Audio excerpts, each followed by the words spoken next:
Always the most bustling of American cities leaps ahead in a frenzy of building.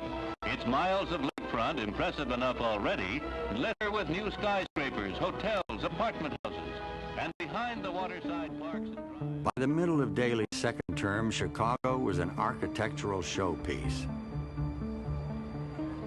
Its bonds were rated AAA. Trains and buses ran on time. Once dismissed as a political hack, Daley had emerged as a national symbol of effective government. Chicago was hailed as the city that works. But far below Daley's City Hall window, in the shadow of his skyscrapers, surrounded by his expressways, the ghettos were growing, and so was resentment within them.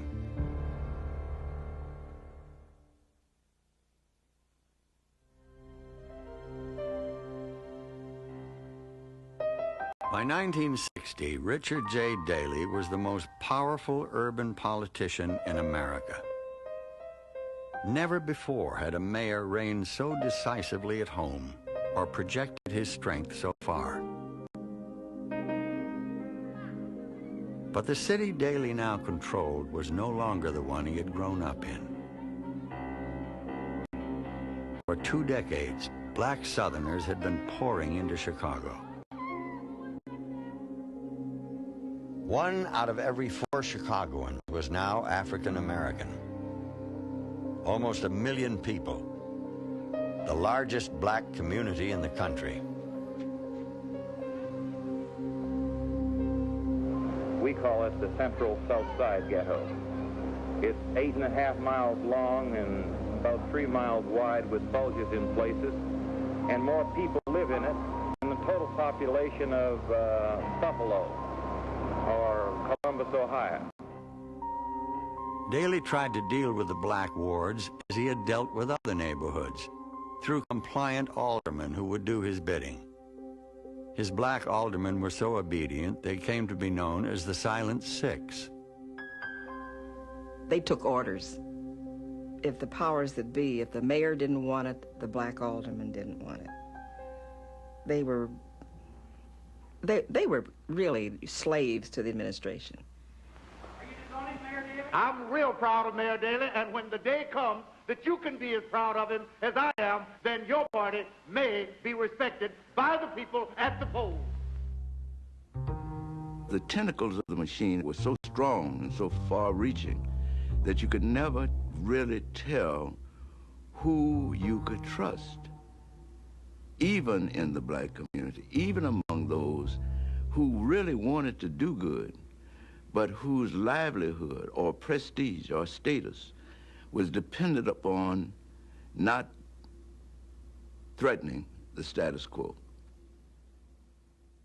Daley was never here, yet Daley knew everything about these neighborhoods. Daley had a network. He didn't have to be anywhere. People who controlled these areas was beholden. They had to keep Daley abreast of whatever was going on. And if anything happened and they did not keep him abreast, then they would be reprimanded. For the residents of Chicago's ghettos, there seemed no way out.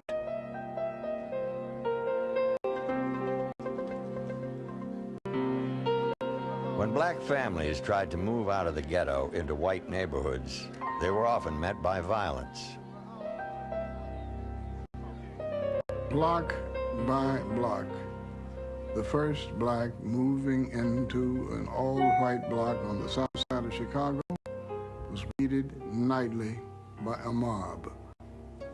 You didn't know when a bomb was going to explode in your backyard or on your front porch.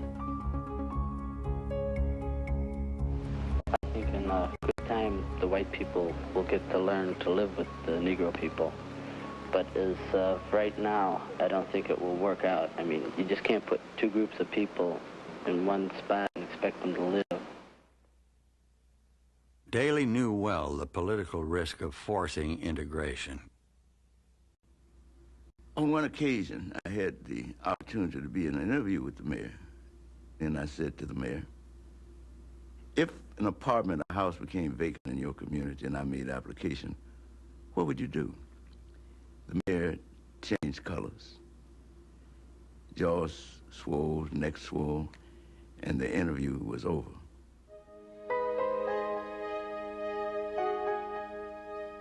As the migrants continued to pour in, the ghettos were stretched beyond their limits. Buildings designed for 2 apartments were broken up into 4, and then 8. Faced with a worsening housing crisis, Daley devised his own solution. He built a series of giant housing projects. Henry Horner Homes, Stateway Gardens, Cabrini Green. People would move to Chicago. They would be housed in public housing with federal funds.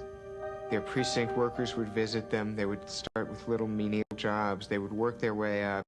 And essentially, the story of the Irish in Chicago would be repeated with African Americans from the South. This project represents the future of a great city. It represents... In 1962, Daley dedicated the largest housing project on Earth. And that is a decent home. The Robert Taylor Homes housed 40,000 people, a city within a city. But this was a city that did not work. Tens of thousands of newcomers, many without jobs, were packed together in cheerless towers with too few police, poor maintenance, and overcrowded schools. As time moved on, it became clear that it was one way of containing blacks without having them interfere or disrupt the so-called sustained all-white communities. In other words, the ghettos in the sky, sent them upward where they wouldn't run into anybody but God.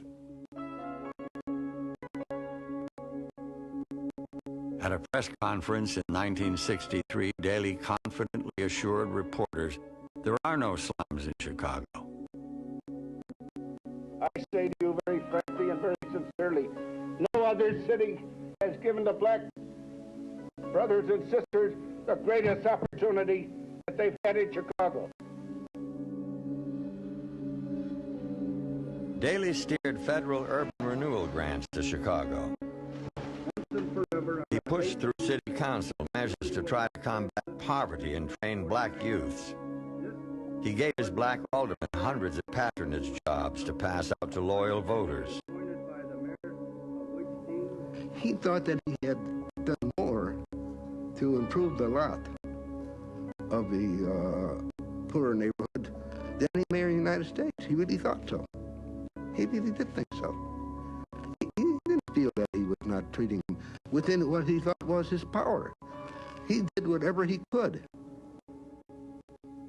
He once said to me, why don't they act like the Poles, the Jews, and the Irish, and the Germans? And I said, well, we don't treat them the same way. Perhaps he was actually believing that there were no slums in the city. Why? Because he wasn't out there. He was not out there. He lived in City Hall, and the only neighborhood he knew other than City Hall in downtown Chicago was Bridgeport. So he had to rely on people to tell him that everything was all right. And they would tell him that everything was all right because of the fact that they wanted to keep their jobs. But Daley's efforts on behalf of black voters had angered so many of his white constituents that he almost lost the 1963 election. Mr. Mayor, you predicted that you would get 65 to 70% of the total vote cast. Did you, sir? I said that, of course, I've always been an optimist.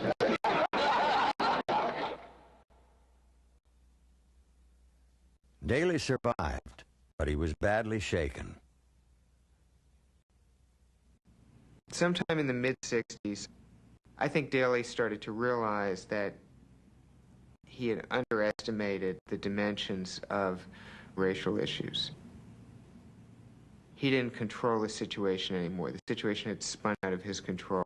And I think then Daley's attitude changed also, and he became much more the bitter, angry symbol of white resistance.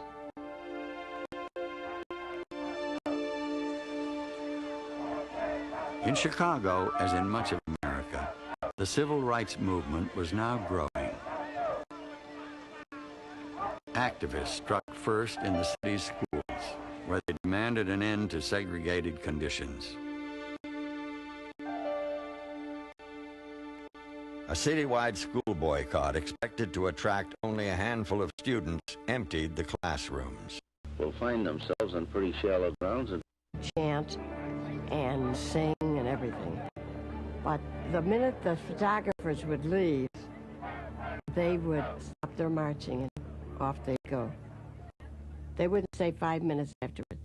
So you knew they weren't sincere in their demonstrations at all. the education of our children should never be used as an attempt by Daley was furious, but would not bow to pressure.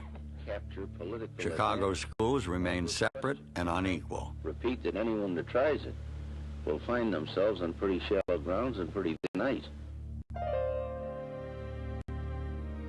By 1965, a frustrated group of Chicago civil rights leaders, unable to take on Daley alone, turned to Dr. Martin Luther King to join them in a campaign to desegregate Chicago.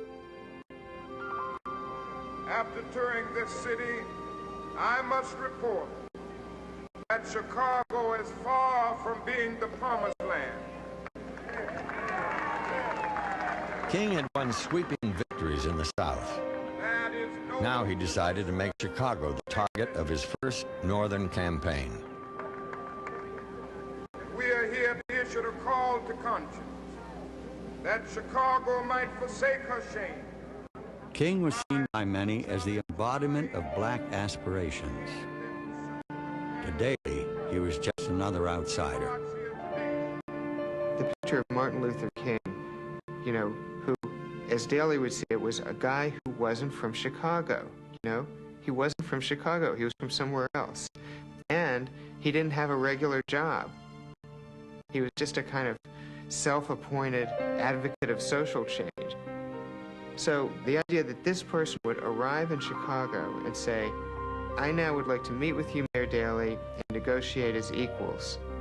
Nothing could have been more foreign to Daley than that idea. I would constantly tell Dr. King personally, I said, Richard Daley will show you where the power is, and that I am the power and the glory. You may be the great Dr. Martin Luther King, you may wade in, sit in, lay in, pray in, but in Chicago, I run it. Daley had watched the civil rights struggles in the South and knew better than to meet King with force. King's strategy was to create a confrontation, said one city official.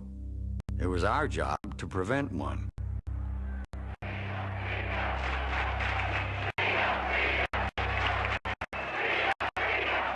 On July 10, 1966, King led 5,000 marchers through downtown streets to City Hall, where 5 floors below Daley's office, he posted a list of demands outlining steps to eliminate Chicago's ghettos.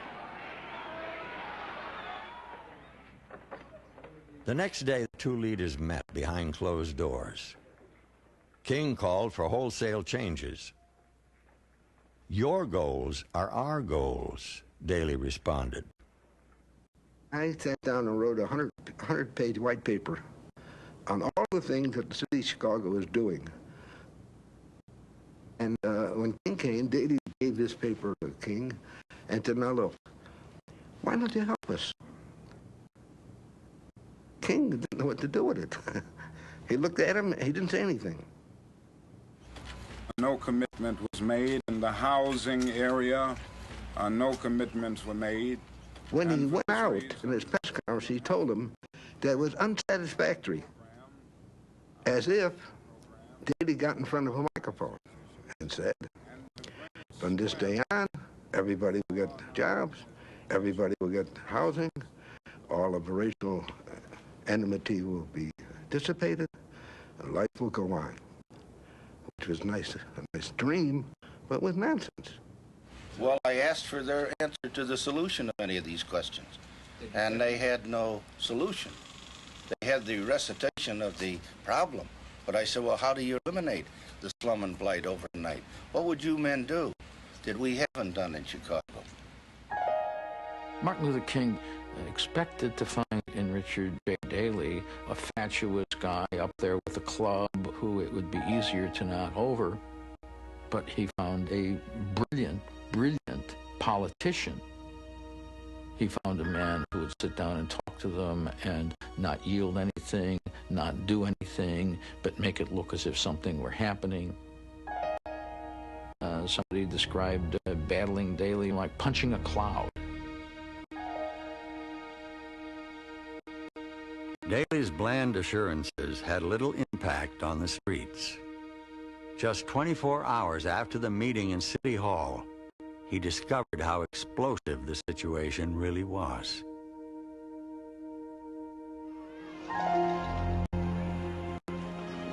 There were some kids who were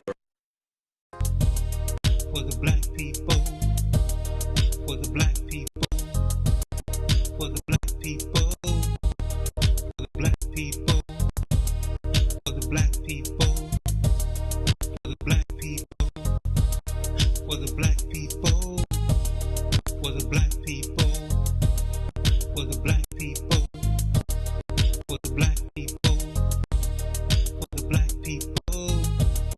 for the black people.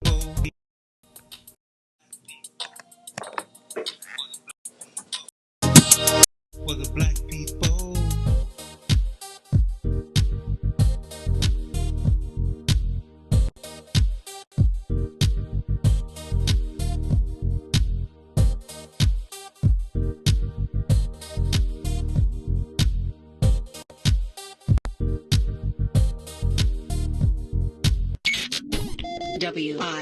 WIFTBPM. Uh-oh, what's in it for the black people? You are listening to the most dangerous show. This is What's in It for the Black People Radio. Maze Jackson, the most vociferous advocate for black people in the world. For Ruthie Moore, for Todd Stroger, I am the host of the Maze Jackson Show, asking every single day, what's in it for the black people? And if you don't like it, you can still tell them Maze said, Mayor Lightfoot, man, we ain't accepting that. We ain't accepting that. Let's go. Yeah. Let's get down to business and go ahead and address the facts. Man, Lightfoot seems more lesbian than black. Rahm Emanuel's another case. He was just as tired. 50 closed schools left much to be desired. Police had Anjanette naked on that body cam. They suppressed the footage so it couldn't touch a lot of hands. Not me of that 16 shots in that cover-up. Both of them similar, so I went and dug it up. George Floyd killed, a lot of riots happened in the town. Southside burned and they wouldn't let them bridges down. Grandmother sick, need a prescription and plus a couple groceries. You gon' have to travel just to get it now. COVID-19 out here shutting all the business down. Not enough SBA loans to even give around. So many failed businesses that you could put them in the pile. If you don't survive the pandemic, it's gon' sit you down. We sing, dance, play ball, entertain, and crack jokes. Government infested black neighborhoods with crack smoke. System that milked us so bad we got lactose. Still trying to find out what's in it for us black folks. We sing, dance, play ball, entertain, and crack jokes. Government infested black neighborhoods with crack smoke. System that milked us so bad we got lactose. Still trying to find out what's in it for us black folks. Shout out to Willie Wilson, hope one day you get to send it. We need some different players in the game to handle business. Too many shady characters like Madigan and Blago. But when you really break it down, it's typical Chicago. City full of gangsters, it's what the land was built on. Same streets with hood legends, DNA gets spilled on. Carjackers out here lurking, trying to get they steal on. Looking for a block to put them Hellcat wheels on. Just give bogus appraisals a red line. Car crackers out here getting minimal fair time. And I'm concealed carry, I stay with the pipe. But Illinois gun laws giving minimal rights. Stay up on the swivel, make sure I'm moving tight. Check all of my mirrors when I pull up to the light. Pick my homie up from out of town, man, he caught a flight. He was hella nervous, told him, shorty, this a way of life. We sing, dance, play ball, entertain, and crack jokes. Government infested black neighborhoods with crack smoke. System that milked us so bad, we got lactose. Still trying to find out what's in it for us black folks. We sing, dance, play ball, entertain, and crack jokes. Government infested black neighborhoods with crack smoke. System that milked us so bad, we got lactose. Still trying to find out what's in it for us black folks.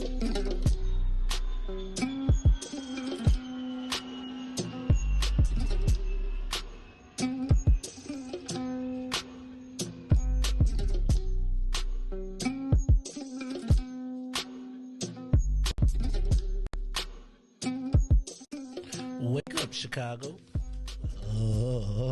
Wake up, world. This is the Maze Jackson Show. I'm your host, Maze Jackson, on a Monday. That's right, a Monday morning. They don't sing, thank God it's Monday, do they? They don't be like, Monday, oh my God, it's Monday, I can't. I'm feeling Monday-ish today. Nobody likes Mondays. That's why it ain't TGIM. They be like, DGA, dag nabbit, it's Monday. If I listen to like a broadcast or like news in the morning, they always are thanking the people on Mondays. Thank you for joining us to start your week. Yeah, I was thinking, what if we took Mondays off, but then y'all forget on Tuesday? They'd be like, woo, it's Tuesday. Well, I'm going to tell you, I did not have any rest this weekend at all. So I am really just worn out. Actually, I was supposed to have some meetings today. I want to reschedule those for Tuesdays. I think we need to make a Monday. No meeting Monday.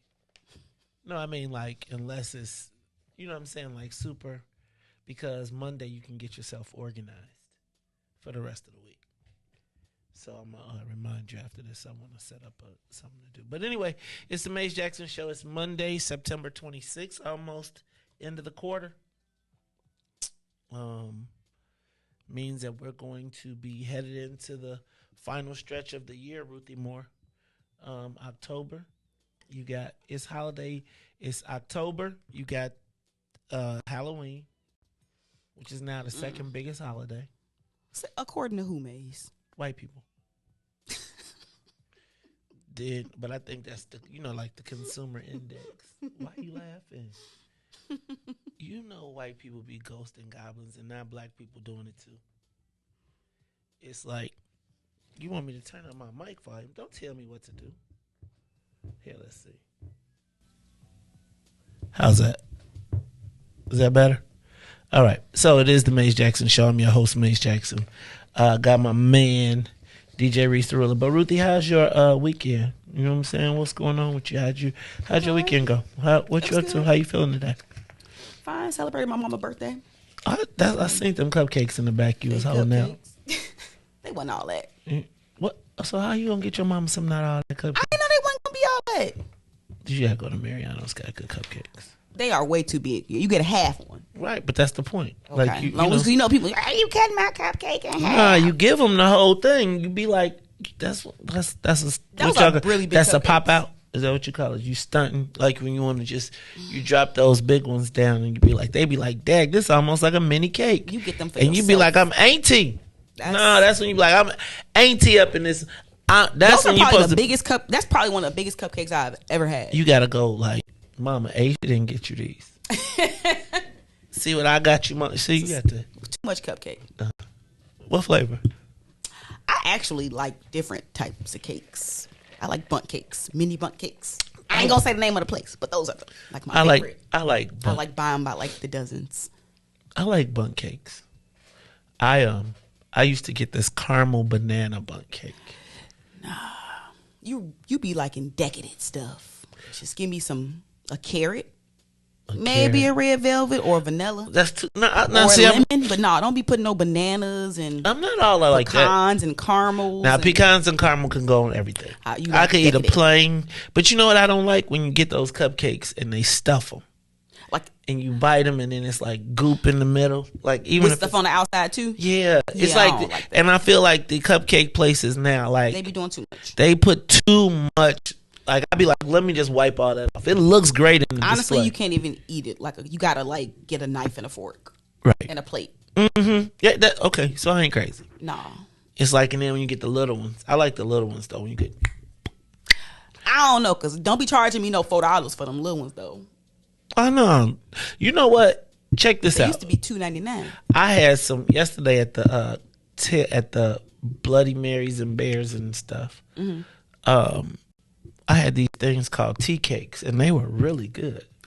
Harold E.K. Williams brought them. Mm-hmm. They were really good though. I was like, dang, these are super good. All right, Ruthie. So you all good on a Monday? Yep. DJ Riis the Ruler on the ones and twos. Actually, we only got one. Well, we got two. One board, two computers. So one's and two. Okay, I'm fresh. See, God won't let me fall. All right, Riis, DJ Riis the Ruler. How you feeling today, man? Blessed by the best. You already know the rest is Monday, man. All right, man. You got to get you. You got any? I didn't drive. Yeah, no Uber Tails. No.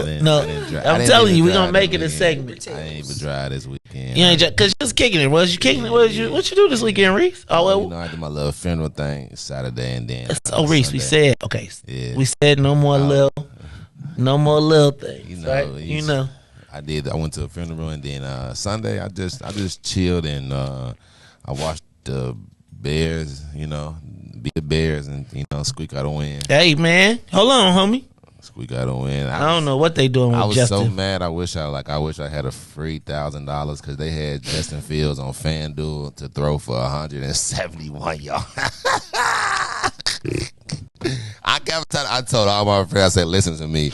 The man is not going to throw 171 yards. And they were like, oh, but it was good, though. I think what he threw, 70 or like 100. Yeah. Listen to me. I was too busy being Swill's maid this weekend. What? How you the maid? That's what I'm trying to figure out. I'm going to tell y'all gonna, one day Mug's going to be like, who is Juan? And that day Juanita, I'm going to be like, y'all going to show up and it's going to be like, what happened? I was like, hold on. Yeah, I was like, yeah, man, I'm an old man. But we had, it was an excelente weekend. I'll tell you about it in a minute. All right, y'all. So look, DJ Riis the Rule on the ones and twos. He blessed by the best. Ruthie Mo back from the village. I'm here. So let's do this. Let's get the soul plane up to 60,000 feet. Let's get it up and away. This is the Maze Jackson Show. I could not find did you notice there's not like a headline? Like there's not like a big, like straight, like. I always think your headlines are big, Maze. No, look at the front line. There's no like, see? Oh, you literally mean physical. There's no physical headline because I was looking for one. And nothing really jumped out to me. Although, I'm going to do a critical analysis of the story about liquor, which I think you should tune in at 7 o'clock.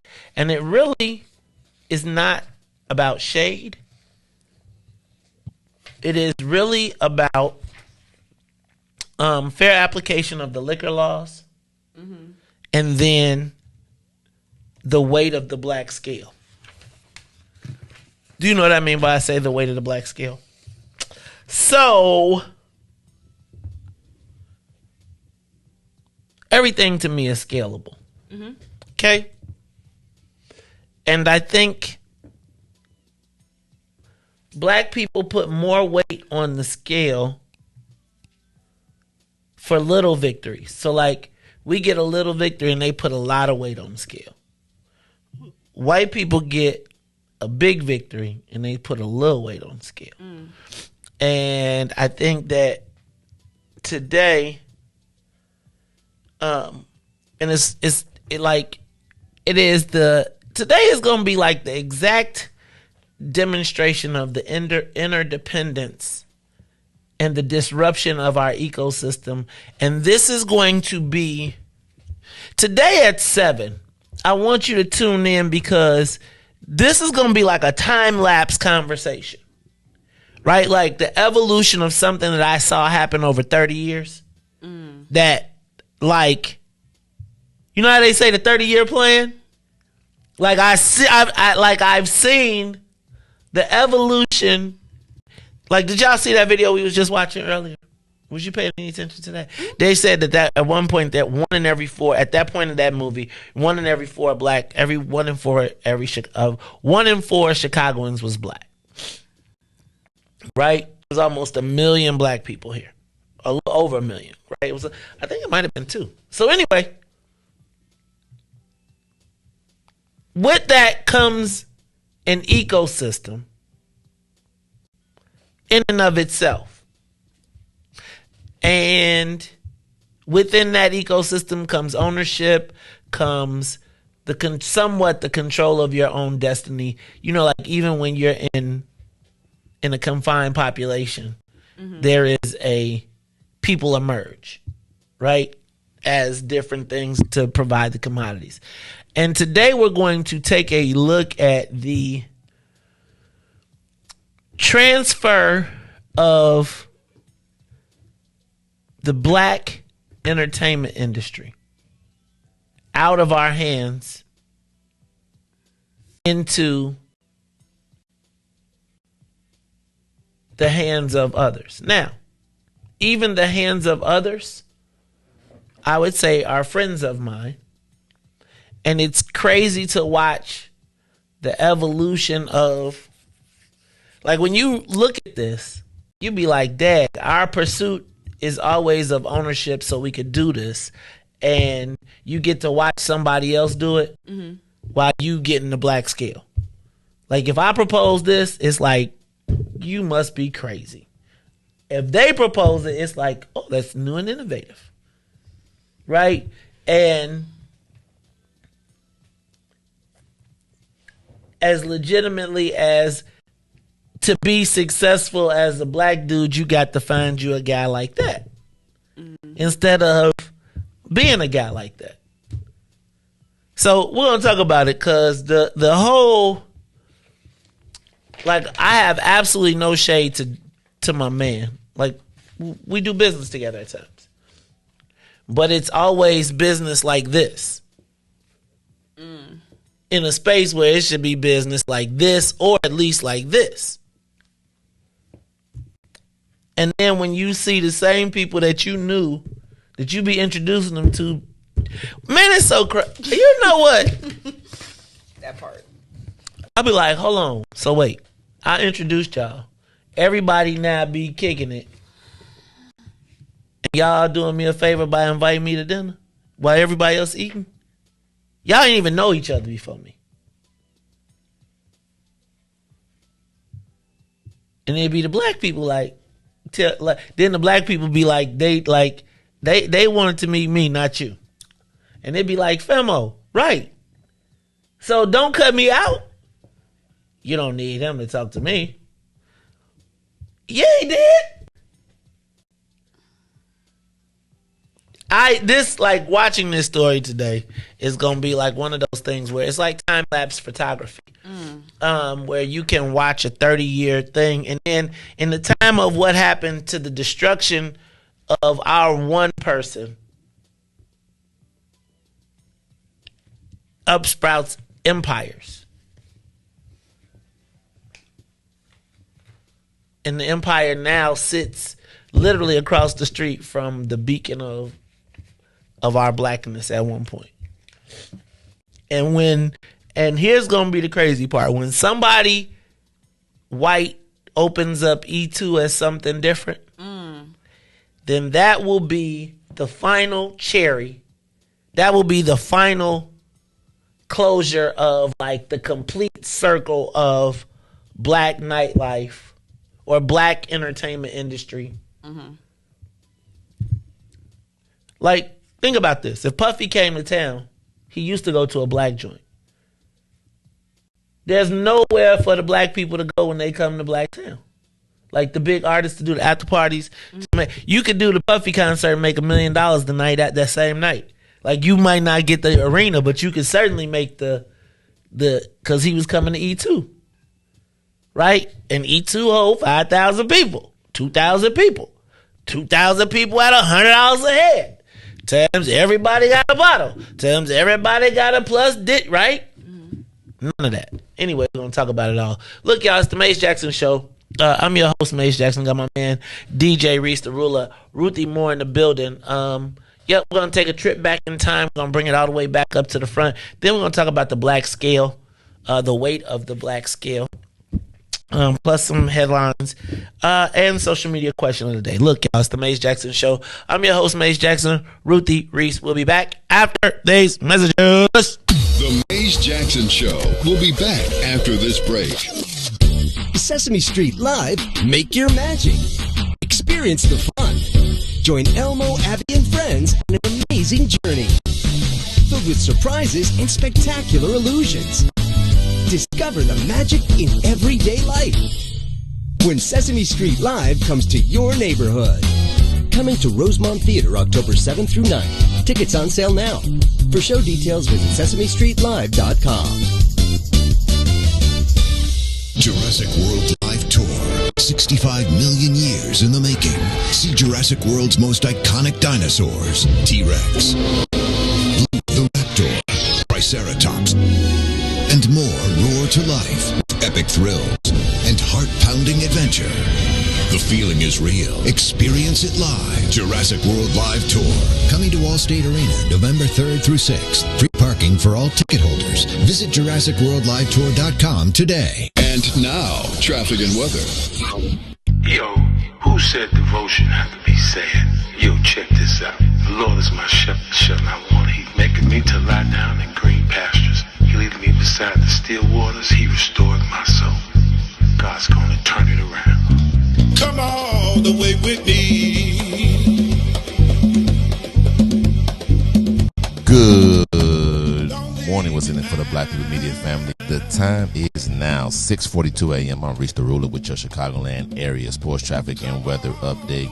As we head over to sports, the Chicago Cubs get the job done. In Pittsburgh, they beat the Pirates 8-3. As the Chicago Bears in action as they invited Lovie Smith home. They take on Lovie Smith, and Lovie Smith will fall to the Bears as they lose 23-20. Let's head over to traffic now in the Kennedy. O'Hare to the Loop will be 28 minutes. Outbound to O'Hare will be 23 on the Edens. Deerfield to the Exchange, 37 minutes. Exchange to Deerfield will be 30 on the Eisenhower. Thorndale to the Loop, 44 minutes. Out back to Thorndale will be 30. While the Stevenson is from I-355 to the Dan Ryan, 40 minutes. Outbound is 31. The Bishop Ford, I-80 to the Dan Ryan, 35 minutes, 32 minutes to I-80. While the Dan Ryan is 18 minutes to the Loop, 11 minutes to 95th. On DuSable Drive South will be 7 minutes and 8 minutes north. While today's weather is currently 52 and clear. Today will be a high of 64 with a low of 52. I'm Riis the Ruler. Happy Monday. It's the Mace Jackson Show. Oh, yeah. Oh, yeah. Oh, yeah. Come all the way with me. Don't leave me now. Come all the way with me. Oh, please.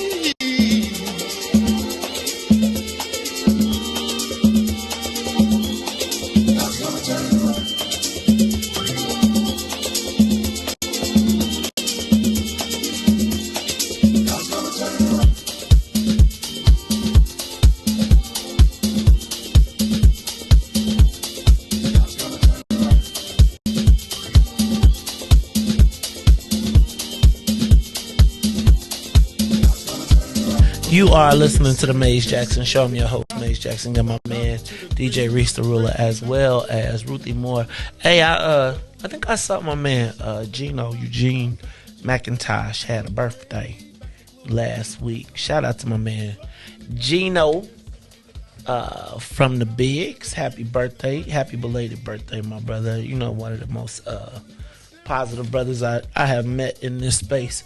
So happy birthday to my brother. This is the Maze Jackson Show. I'm your host, Maze Jackson. Got my man DJ Riis the Ruler plus Ruthie Moore here on a Monday morning. Now let me say what's up to the Saints of WBGX 1570 AM. That's right, the Saints of WBGX 1570 AM. You can catch us every day 6:30 to 8 AM. That's right, 6:30 to 8 every day, Monday through Friday, right there on WBGX, or you can get us on the TuneIn app. You can also give us a call, 872-259-7474, 872-259-7474. Now, if you are one of the sinners, that's right, if you are one of the sinners, then, or an early rising saint, you join us at 6 and you make it till 9 every day, Monday through Friday. You can catch us on Facebook, YouTube, Twitter, and Twitch. Hey, shout out to the Twitchers. We starting to Twitch. You can't say that, because if you say Twitch, I'm talking about, I don't want a letter. No, because nowadays if you say Twitch, then I could trigger. I don't want to offend the gun advocates, so I could cause emotional response if I say Twitch. No, that's not a twitch. That's a shake. Twitch is like. Alright. It is the Maze Jackson Show. Ruthie Mo. Did you hear about the 3-year-old? Okay. Yo, the more and more I think about this story, it's really crazy. So, Victoria Moreno, you know who that is? Yes, I saw a picture. She is the lady who drowned. Is his name Jalen? I'm not sure. Okay, the young man, the 3-year-old, she took him, strapped him to his car seat, threw him in the lake, watched him sink. He was down there for 30 minutes. Whoa. Right. I didn't know it was 30 minutes. They revived him, got him but then he just passed away yesterday. She got no bond. 30 minutes. Yo. That was crazy. It's torture.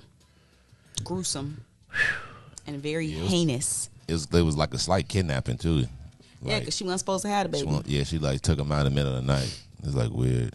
I was watching it on the news. Like, I don't really watch the news, but it was like the first thing that came on after sports. But yeah. Yeah. It was like weird. It's like how you imagine planning to it made me remember murder that. A baby. What's the name? You probably remember that movie with Macaulay Culkin, and he threw the person on the ice. You know what I'm talking about? Like a bad child. Oh, it was like, he was like real mean, and so he tried to he threw he dropped the dummy off the edge. You mean? Yeah, and tried to start traffic. Yeah. So do you know that Ruthie? Nah, look at Ruthie. You ain't never see that with Macaulay Culkin, and he was like, yeah man. You got to go check it out. But that is crazy though, man. To push a 3, like what type of mindset? So They said she was off on her meds or something. So is that why she only got a 2nd degree? I don't know. But I know crazy. I don't know crazy, but I know. I don't know karate, but I know crazy. Yes, indeed. And that was crazy. Okay. Did you see that planning to turn LaSalle Street into residential? The mayor is seeking proposals. I wish she would stop putting out proposals. Like she gonna be here. Like, look, you don't need to put out no more RFPs. Don't put out nothing. Build the stuff you already. Was you not here on Friday when we just did you hear Crane's article? The mayor gotta put out the RFP so the people who want the RFPs you gotta get it back in. If I want this RFP, it's a strategy, man. Strategy. Yeah. No, Ruthie, LaSalle Street. So I was talking to some developers and they saying what it's gonna take to retrofit those buildings on LaSalle Street because their office and they're old is gonna be crazy. Yep. So anyway, it's the Maze Jackson Show. LaSalle, would you live on LaSalle Street? Now that people gonna be down there? You don't move downtown. I really ain't trying to live downtown. Ain't nobody trying to. After they get kidnapping people in the West Loop, I ain't trying to live nowhere. Well, hold on. What you mean? You ain't seen it on the news? Two people got attempted kidnap. You have not saw that on the news. And you know what's crazy about it is I was too busy taking out the garbage. No, I don't think you were too busy. I think that they just have not blown it up like it should be blown up. Wait, it was the 2 cars? Two different instances of kidnapping. Why you call it kidnapping? Are we talking about kidnapping, or are we talking about grown ups, grown women? So they was trying. Grown women trying to kidnap grown women? No, I don't men know. trying to grab the grown women? I don't know who was trying to kidnap, but it was probably some men. That was on the news. You saw that too, Riis? Yeah, it was like it was like a dude in like a van. That sounds like some cartel action. He tried to grab, and like what's crazy is that it was a neighbor that just happened to be looking out their window, and they was just like filming, filmed the whole thing, like the person trying to like. And so how did she get away? Was it a she? People came out. Like did he shoot? No, he just tried to grab him. Okay, look, here you go. It says a woman managed to get away from a man who attempted to kidnap her Sunday morning in Chicago's West Loop neighborhood. At approximately 8:45, she was walking on the sidewalk on South Sagamon when somebody approached her, grabbed her by both arms. He tried to pull her into a maroon Dodge Plymouth minivan, but she screamed and was able to fight him off. He was between 30 and 40, 5'8" to 6 feet tall, and he had on a baggy t-shirt. What was his race? They're not saying, but the minivan was later recovered. So you know he ain't black. What? Why? Because he got a minivan? Nah, because they would have said it off top. Right. Ooh, I'm saying like, yes, they would be like suspect. Did he have a mask on? They ain't say that. Okay, and we just saw this other. Okay, he wasn't black. Go ahead, give me some details. You reading it? I don't know, but you should play the video. I'll send it to you. Oh Lord, y'all tripping. I mean, it's like trying to take somebody. That's a bit much. That's a like, real at 8:45 a.m. too. And the crazy part is normally they'd be like, this was a domestic dispute. There's no threat to the public. But y'all ain't saying that. So I feel like, is there a threat to the public that y'all don't want people to? No, I in feel the West like Loop on Sagamon? that was the second time it happened. That was targeted.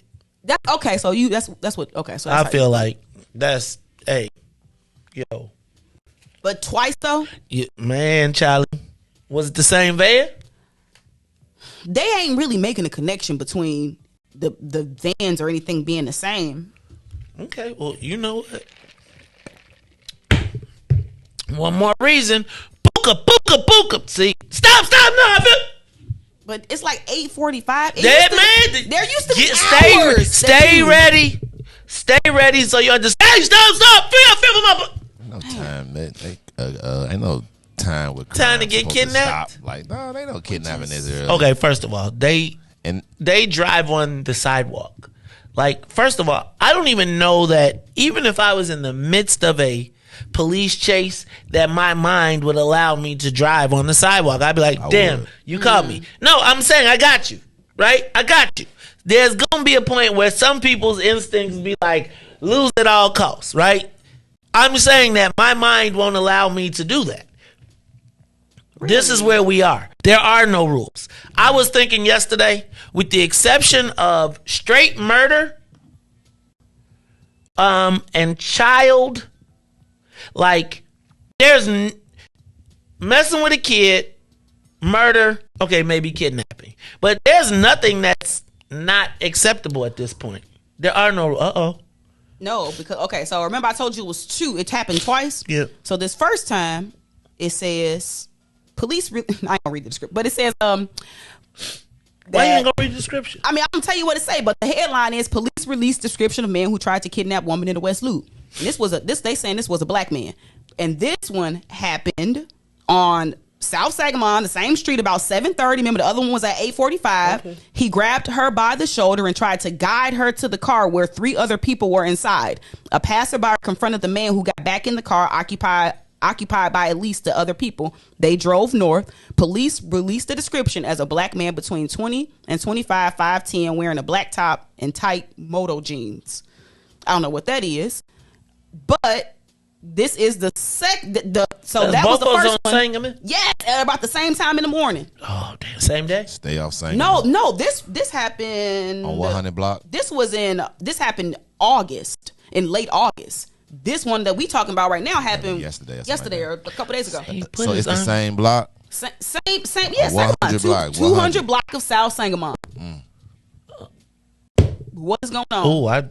Okay, I know exactly what it is. What is going on? I feel like that's where my cleaner's at. That ain't too. So you think y'all think those connected? For sure. Well, first of all, if that's the block I think it is, that block always used to juke. That used to be. There's a lot of activity over there. Ain't that right there where that Rinaldi's is? That's like it used to be Madison's. Cause what's Sangamon? Sangamon is like like about 3 blocks. Is it 13? No. It's like Sangamon is like 500 West. It's something like that because it's right off. Nah, it's further west. Okay. So then it's 1100. Right, you're right. 1100 West. You're right. All right, y'all got another update. All right, so this article that I'm reading is from August 26th, right? So check this out. I read a little further down and it says the attempted abduction was the second incident this week in the area. A witness of a similar attack on Sunday. So the one we talking about that just happened a couple days ago is the third one that we know about. The third one that we know about, and this ain't on the front page of every news story. And you are an avid media person, May. So the fact that you ain't heard about this is concerning to me. Hide your kids. Hide your wife. And that's crazy because this morning, like I thought I was gonna actually be here late. This morning when I'm finna walk out the door, so it's about like 5:15. I don't know, like it was a Chicago person because my suburbans don't hide these people. But there's a man just screaming up and down the block, but like I know that he's not too far from my house. As I'm finna walk out the door about like 5:20, it's just weird knocking on my building. Like weird knocking on my building. And before, like one time I actually came out my basement door and a man jumped off my back porch. So now I don't even I don't even go outside without one of my dogs. Like I'm trying to yeah, because so and I was like, yeah, but it was like weird because I had like even my mom called me. She was like, "Do you hear that?" And I was like, I was just wondering. And like if she called me, then I know it's something. So I went and checked all the doors before I left and everything. But it was just like some weird like banging and knocking on my building. So I was like, listen here, man. I'm telling you, I'm gonna let my dogs eat you up. Go out to the maze. I can't make it. I'm got to dig this ditch in the hole right here. Yeah, I'm going. I'm gonna be like dial 333-378. This is crazy though, y'all. But yeah, so y'all gotta watch our loved ones out here, man, for real. Like, yeah, and just so y'all know, like we ain't like fear mongering or whatever. Just on the Googles or in the Sun Times, the name of the article from August 26th is "Police Release Description of Man Who Tried to Kidnap Woman in West Loop." All right, I'm on top of that. We need the puka. We need the shooters. I mean, because I'm just saying, because West Loop, that's where I be in the West Loop eating. 925, 3 blocks west of Halsted. Wow. I'm gonna say, I know it's right off Halsted. Man. Yeah. All right, y'all. Let me get through these headlines real quick. Bears win. Riis said that. Rihanna to play the Super Bowl after she said she would never sell out. I think she signed Rock Nation. Oh, so she signed Rock Nation. So come on now. Sell out. It's Apple Music is doing it, but she ain't. So Rock Nation ain't doing no more. Yeah, I'm sure. Right, yeah. But they the sponsor.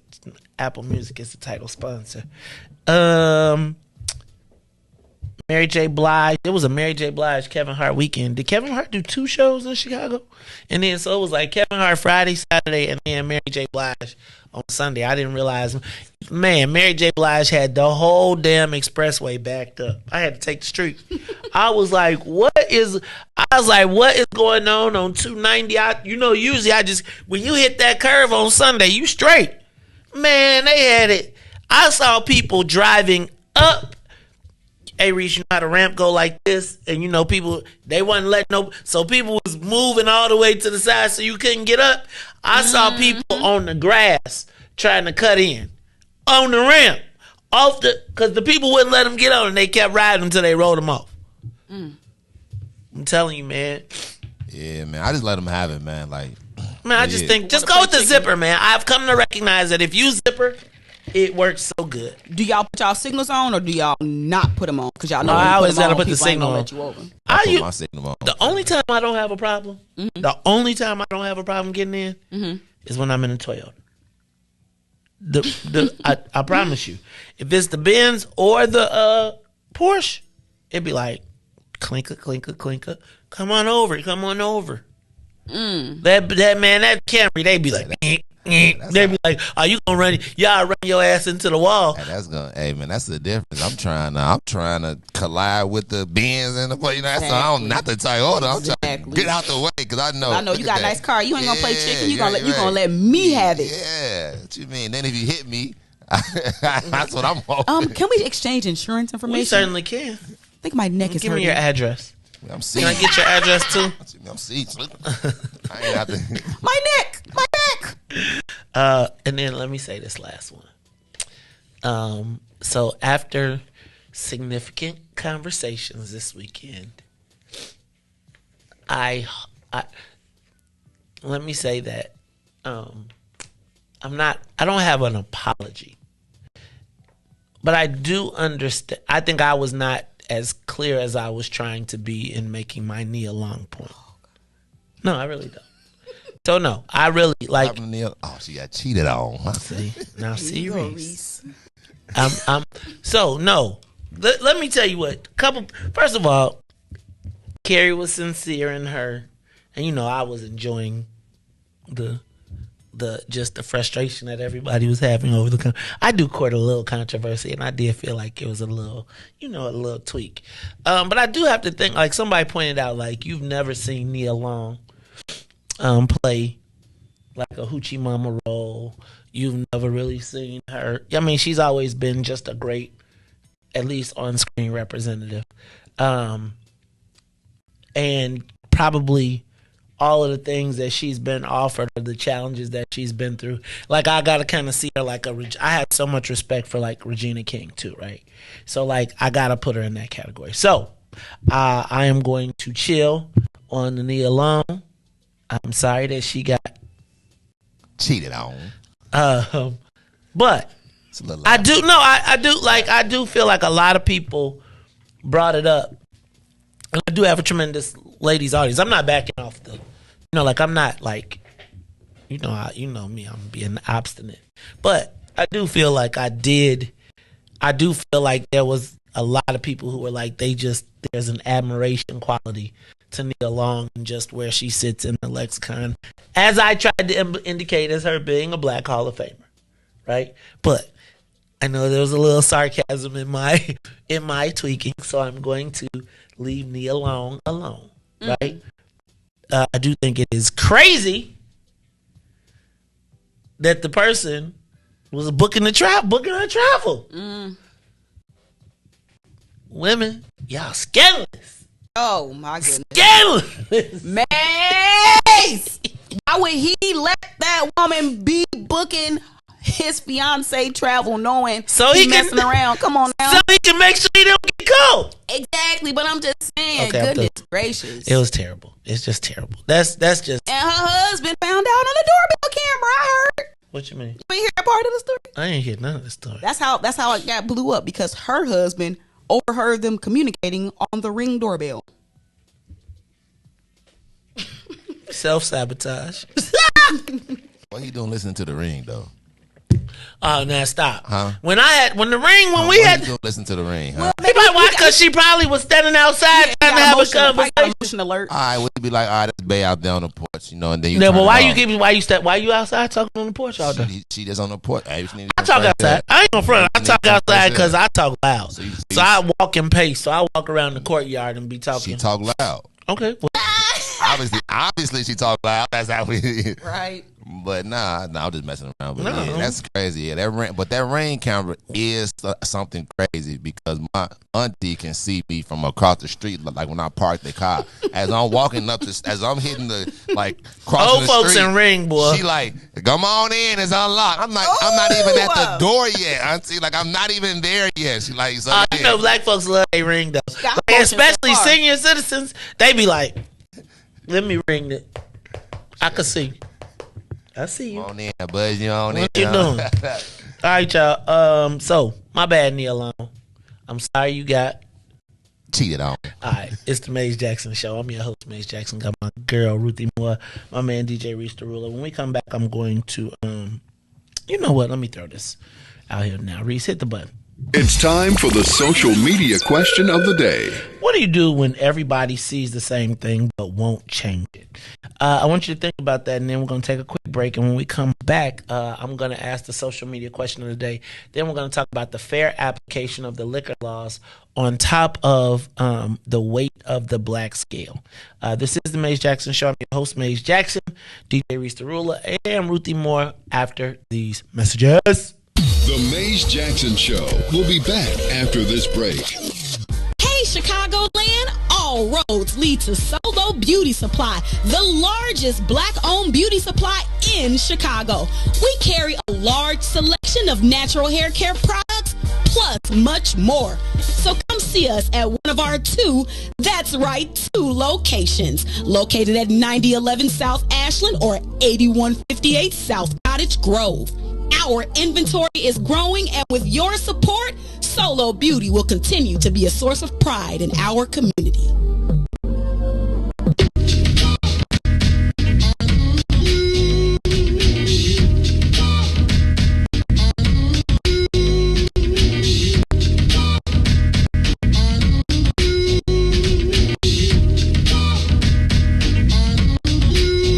This might be a small thing, kind of revolving around the situation that don't happen often. I mean, it's involving something that's scalding. Hot the topic is, it needs some resolving. It's kind of puzzling, sometimes solving. But after I thought about it, sent her to Walgreens to pick up a few things to stop me from stalling. Otherwise, I'ma be blunt. She gon' be balling, and I don't need that. Or a brother calling, talking them fight words. Now we gon' be brawling. I'm more of a stand-up. I don't be falling for that okie doke. It's better dissolving. Call me a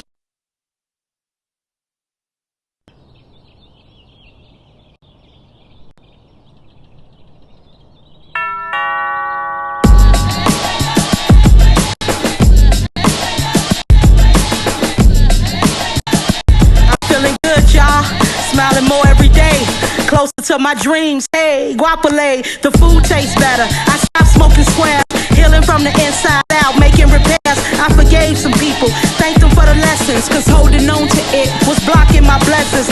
No more stressing, worry dishonors God, so I just pray, and I'm loving my odds. Mingle with like minds, gravitate where light shines. Graduate, masters, your raps ain't like mine. Big dank from the west side, this is my best self.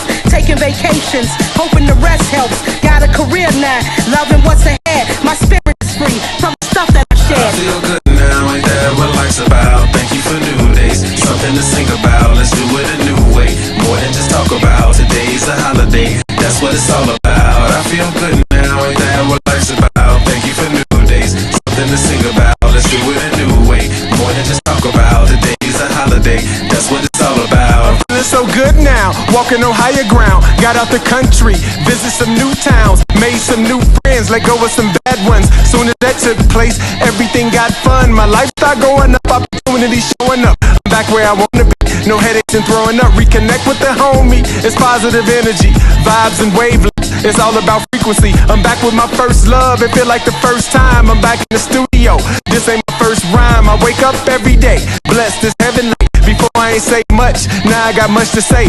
Raise my credit score, got rid of some past debt. Heard that's attractive, well call me a magnet. Plugged into an outlet, living life outright. All on my Kid Cudi, focusing day and night. I feel good now, ain't that what life's about? Thank you for new days, something to sing about. Let's do it a new way, more than just talk about. Today's a holiday, that's what it's all about. I feel good now, ain't that what life's about? Thank you for new days, something to sing about. Let's do it a new way, more than just talk about. Today's a holiday, that's what it's all about.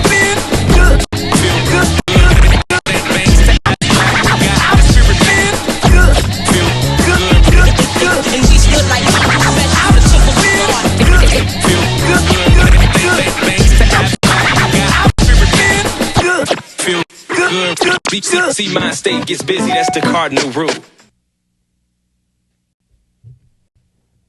It's you. It's the Maze Jackson Show, and we waiting on you to start us off at the top of the hour. Oh, Lord have mercy. Jesus, you busy watching the video, huh? Boy. Yeah, this is the Maze Jackson Show, and we're waiting on DJ Riis the Ruler for the top of the hour, telling me to play the video and don't want to be ready. All right, you ready? Top of the hour. Let's do it. Back to the Maze Jackson Show. Dangerous show. This is What's in It for the Black People Radio. Maze Jackson. Maze Jackson. The most vociferous advocate for black people in the world.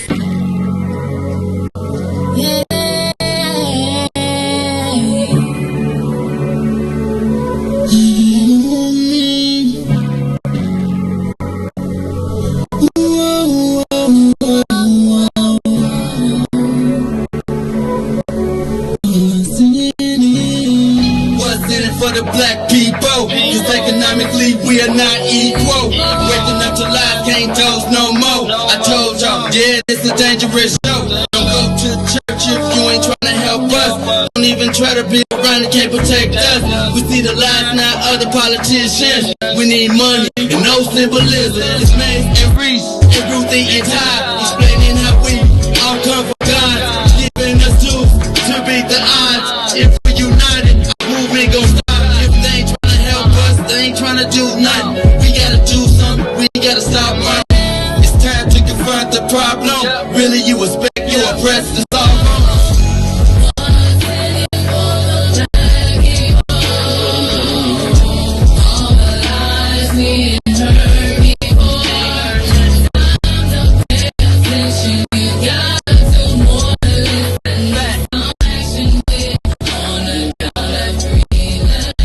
Wake up, Chicago. Riis, switch over. Wake up, world. This is the Maze Jackson Show. I'm your host, Maze Jackson. Got my man, DJ Riis, the ruler, and my girl, Ruthie Moore. Speaking of Ruthie Moore, Ruthie Moore, I was just, I was on the internet today, and I just went and found a flashback. You want to see something real quick? Check this out. I ain't seen this in so long. As a matter of fact, I haven't seen it in a minute since we recorded it. Let's check it out. What's in it for the black people? What's in it for the black people? What's in it for the black people? What's in it for the black people? What's up, Chicago? This is your man, Maze Jackson. And I'm your girl, Ruthie Moore. And check this out. We are wrapping up the third edition of Poli-Sci 101, the political players of Illinois. But I cannot wait, Ruthie, until our episode next week when we put a bow on this thing and wrap it all up. Okay, what are we going to talk about next week, Maze? Ruthie, we've talked about all the problems, how we got here. But next week, we are going to talk about rebuilding the black infrastructure. Rebuilding the black infrastructure? Look, if we are going to survive in this city, in this state, in this country, we have got to reconstitute and rebuild the black infrastructure. So we're going to talk about organizing the black political PAC. We're going to talk about the What's in It for the Black People movement. And we're going to talk about the creation of a black think tank. So that instead of just asking what's in it for the black people, we're going to start giving these elected officials some answers. Wow. Progress. Ladies and gentlemen, tune in next week, 7 to 8:30, Poli-Sci 101, where we close out this edition, episode 4, Rebuilding the Black Infrastructure. I'm your man, Maze Jackson. I'm your girl, Ruthie Moore. And we'll see you next week. Peace. Dang, Ruthie. Shout out to brother Edward Steve. Look at Riis, didn't even know we was fresh like that. He was like, damn. Look at Ruthie. We went way back in the archives. Not way back. Ruthie, that's 2018. 19, 20, 21, 22. That's 4 years ago. That's wild. Ain't that crazy? Mm-hmm. We had that. Look, man. Well, we got 2 of the 3. We did. We did the PAC. We did the PAC. We did the political movement. We that's evolving. Progress. Like I said in the video. I'm just saying, man. Listen, back then we couldn't even get people to say black. Straight up. Like that. No, really. Now look. Now everybody black. Like, but sight. They be like, I'm black. Sight. Oh, 2017. Dang, Audrey. So what was 2017? 18, 19, 20, 21, 22. Go ahead. Look at that. All right, because Audrey ran from that. Remember Dr. Audrey ran from... Remember we had the whole... Man. Lord have mercy, Jesus. Look, Riis like, wait, what? He ain't even know, Ruthie. And all that, guess what, Riis? See that banner? It was right... That's it, right there. Yeah, I know. I looked. And see me turn around and look. Yeah, but it wasn't right there, though. It was over there. No, it was right there. We shot it over there. And then this wasn't even here. There was no studio. That was Tennille's office. There was no window, no nothing. Look how far we done came. Now we done moved all the way up, lived to a sky rise. And you're not supposed to mention the office. Oh. It used to be Tennille's office in the old studio, but we in the new studio now, so it wasn't us, no way. All right, y'all, it's the Maze Jackson Show. I'm your host, Maze Jackson. That was a flash from the past. But Riis, I hit the button one more time just in case you they didn't hear it before we went to break. Go ahead. It's time for the social media question of the day. What do we do when everybody sees the same thing but won't change it? I was reading an article in today's Sun Times, and it was like what voters want in Waukegan. And what they come to realize, Ruthie, is they want the same thing we want in Chicago. They want to be fairly represented. They want to, they want their elected officials to respond to them. They were like, they're going to vote. Usually Waukegan is a majority Latino city, but I think a lot of that is probably, they say it's like 7 or 69, 20% black. When I think of Waukegan, I always think of black. But then, so I always thought of it as being disenfranchised in some way because it used to be viewed as a black city. And so it was like in the same area as Gurnee. So it's like the Gurnee, Zion, Benton, and then Waukegan. And then all the Zion, Benton. So they would put all the Republican stuff and everything, and then it would be Waukegan, a Democratic city. Ah, okay. Right? But in Waukegan, they use the term minority, which I don't really get jammed with too much. But what it is essentially is they were saying that they are going to vote for J.B. Pritzker, even though they're not very happy with them because it's so extreme on the other side. And so, like, it's almost untenable to listen. Like, I've told you before, here's what I get from the article. Everybody sees the same thing that we see with the voting, with being disenfranchised, with us not really getting what we asked for from our elected officials. They do what's best for them, and we still wind up voting for them because the other guy still sucks. And I am, I've been going back and forth. I've been telling y'all I'm about to stop doing this show every day and start going to a podcast because it's like everybody sees the same thing. Riis sees it. That's why he deal with Richard Irvin, right? That's why he talked, right? King Israel see it because that's why he rocking with Darren Bailey, right? It's like, and it is a proverbial damned if you do, damned if you don't. But how does this change? Like, it is so hard for me to watch the hypocrisy of people calling people racist when they be doing racist stuff. Right? Like, yeah. It is. Democrats, to me, have taken the sting out of the word racism. And they have co-opted it. Racist and bigot. And so now anything that is not what they agree with makes you a racist or a bigot. And I'd be like, what could be more bigoted than making a specific group of people multiple billions of dollars while telling the Negroes they should be happy that they got out of jail?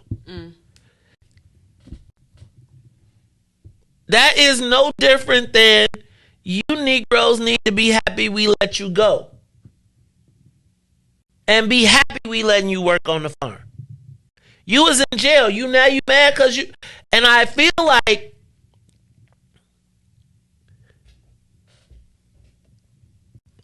I don't hear anyone saying that they're happy, except for special interest groups. Like, collectively, how many black people be like, yes, it's busting out here? Like I said, they say, it's busting out here. It's busting. No, because in a minute we're going to talk about what busting look like. But Who is saying it's busting out here? And if you tell me South by Southwest now, I'm gonna tell. If you tell me Invest Southwest, I'm gonna refer you to the article, not the projects that are in proximity. The restaurant industry, black restaurant industry is doing pretty decent. I feel like I visited at least 3 new black restaurants this year. And you, my darling, are doing that on the black weight scale. We're going to talk about that. You said 3 restaurants, right? At least 3 new ones. Well, I'll be darned, Ruthie. You went to 3 new black restaurants in Chicago? Mm-hmm. Well, I'll be gosh darn. How many of them were sit down? All of them. Awesome. Seating? Mm-hmm. So here's my deal. We're going to talk about that. So the black restaurant industry, will we say the black restaurant industry is cracking? You agree? Is it busting for the black restaurants? It's busting. Who talking this weekend? Who taught you that word this weekend? It's busting, man. It's busting. It's like an old word, but like. No, it's busting, dog. It's busting. Some of your name might say like, nobody say that no more, daddy. Busting. It's a bomb. Right, lit. It's a nuke. It's the bomb. That's 5. That's 5. That's still good, right? 5 ain't good. It's litty. Lit. It's lit. Is it lit in the black restaurant industry? Tribe is cracking. Mm-hmm. Virtue, Bronzeville Winery, the Mustard Seed, the place where you can't go with you unless you gotta get frisked if you a white tourist. Chemistry. Bust it. I mean, lit, bus. It's lit bus. No, it's so. Is it? Yes. I mean, they okay. The food was good. Prices a little high at these new places, but we got kitchen and cocktails. Prices a little high at these new That's places. Because you gotta be high priced. Listen. I am a black business supporter, so I pay the black tax. That's what I call it. So what'd you say? So then the black restaurant industry. Okay, the black restaurant industry says busting. Mm-hmm.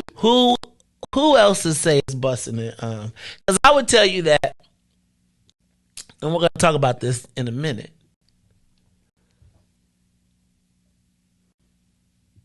I got another one that I feel like is a lot of like art spaces have been opening, like outdoor and indoor like spaces for gathering and art exploration and stuff like that. Bus is lit. All right, so our restaurant industry and our art scene is lit. What else? How many people do that impact? Do the art people be like, man, it's lit out here? No, they be looking for grants.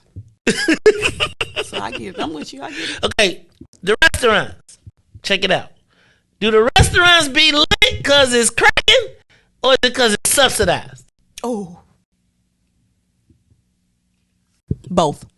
Okay, both. How long? Once the NOF go away? But that's why they gonna vote for Lori, because she don't. That's the 12 people the 6 people that have the restaurants. The 12 people. But that's 12 votes, Ruthie. No, because think about them 12 people probably got 12.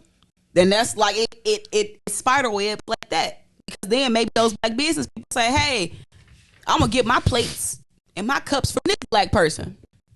Where you seen that at? Black people be like, I gotta put my coat. I'm trying to live my nice white life. I am getting my coat. I'm getting my plate. Look, the deal is, if you get the deal, you gotta get it from some white people. What you talking about? I'm gonna give you this, but you need to.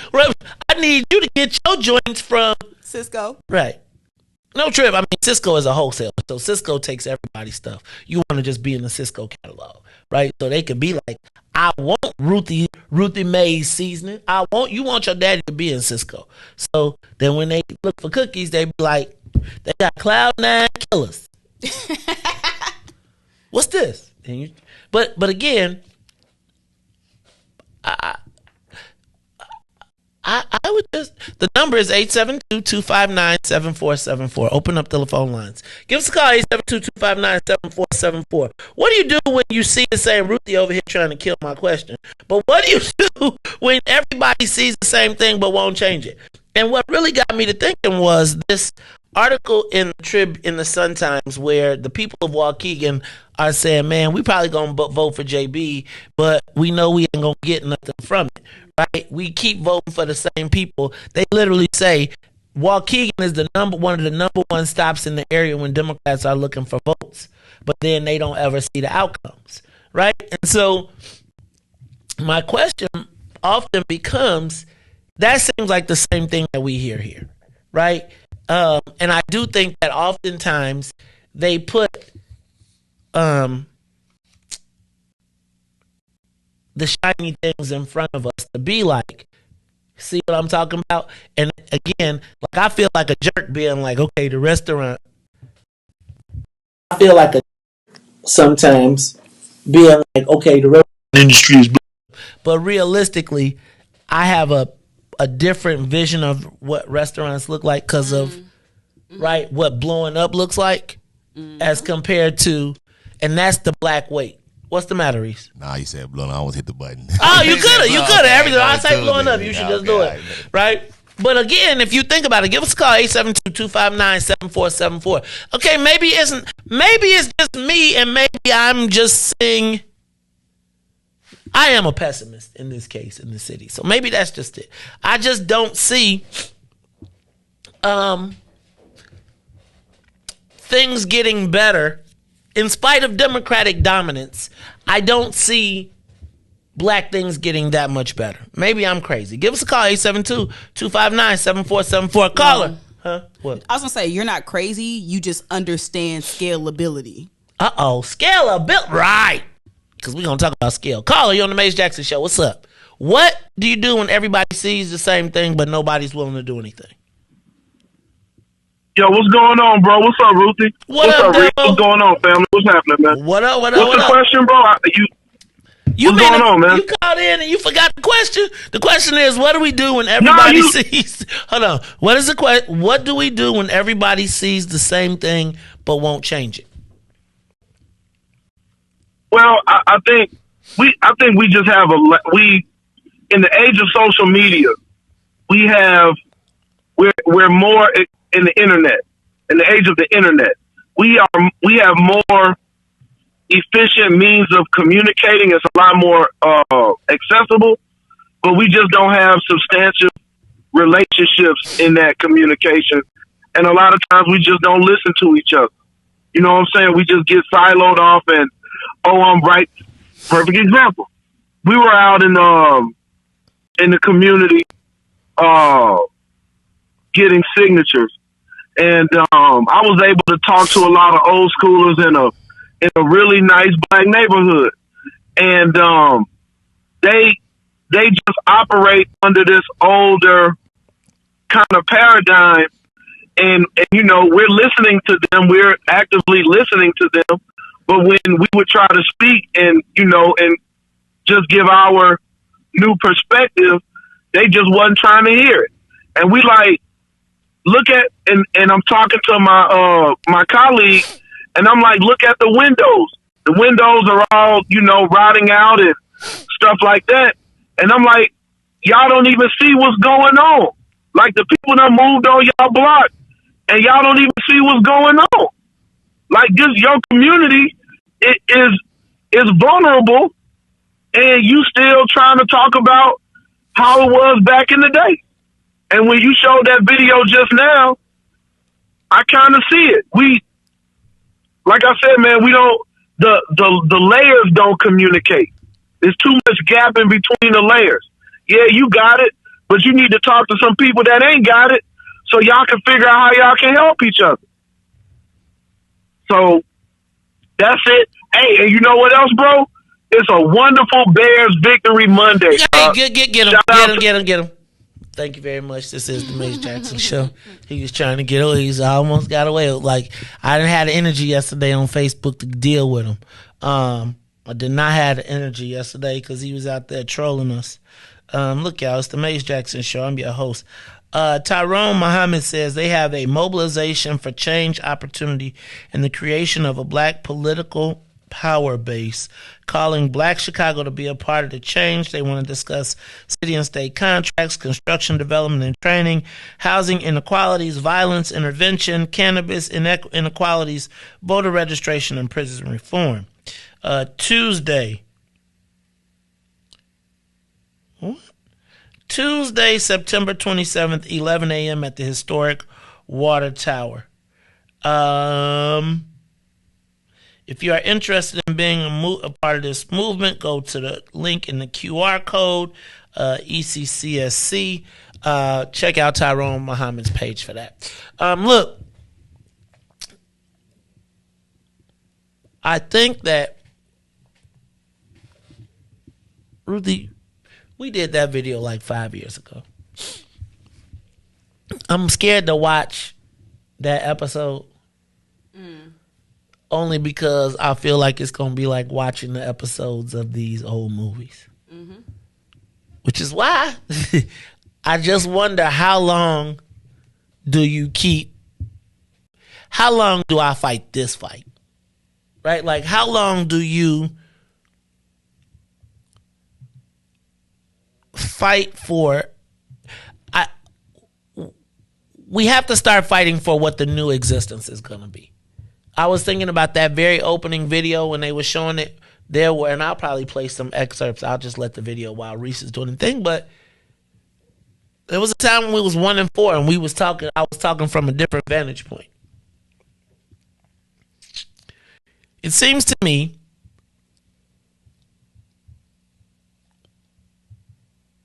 that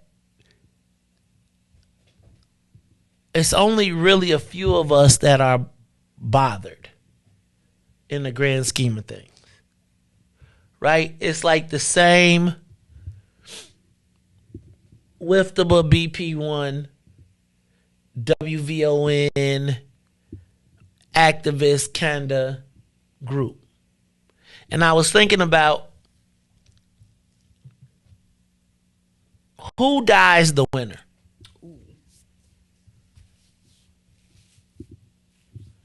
Like, who dies the winner? The person you are rewarded consistently for selling. I don't know anybody who really stood all the way up for their people and kind of won too. Right? Like, the example that continues to be set forth is, don't be them niggas over there.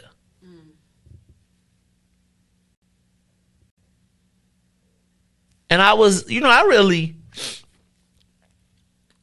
sometimes I say things just as they're starting to roll out, but then you go back and you look and you observe. And I just want to know, who is the black people that won for fighting for black people?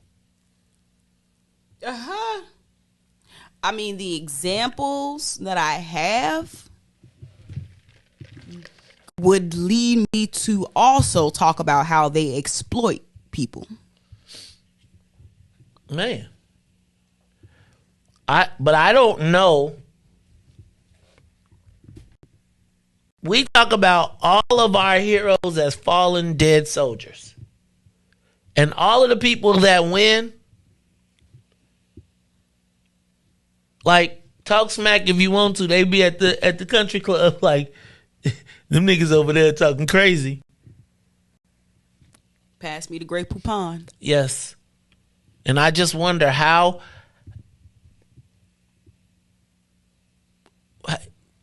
who has won fighting for black people? I would ask you, because if you do success, if you do win fighting for black people, Johnny Cochran did. Maybe like a Jim Montgomery if you're an attorney. Right? Because you can couch it. Right? You can. I mean, a lot of it got asterisks by it, and I think that's the challenge. Who? And then it's like, then you get to the point where your deeds you have to fix your deeds, so you do it through charity. Right? But still never ending, but it has to be charitable. It can't be, it has to be benevolence. It can't be, right? Like it can't make you, it can't build you to be strong like me. It has to build you to be subservient to me. You got to get in the pecking order. Right. But and you have to, but you got to demonstrate that you willing to, that you can put your conscience or your love for your people in a different box, and you rationalize it by saying, I'm the good for my people. Right? Like a lot of people, like when you talk about like the people, what you're naming, they are the good for black people. And I'm going to go into this next story, and I'm going to show you the difference between good for black people and good for white people. It's the Maze Jackson Show. It seems as though we are always forced to rationalize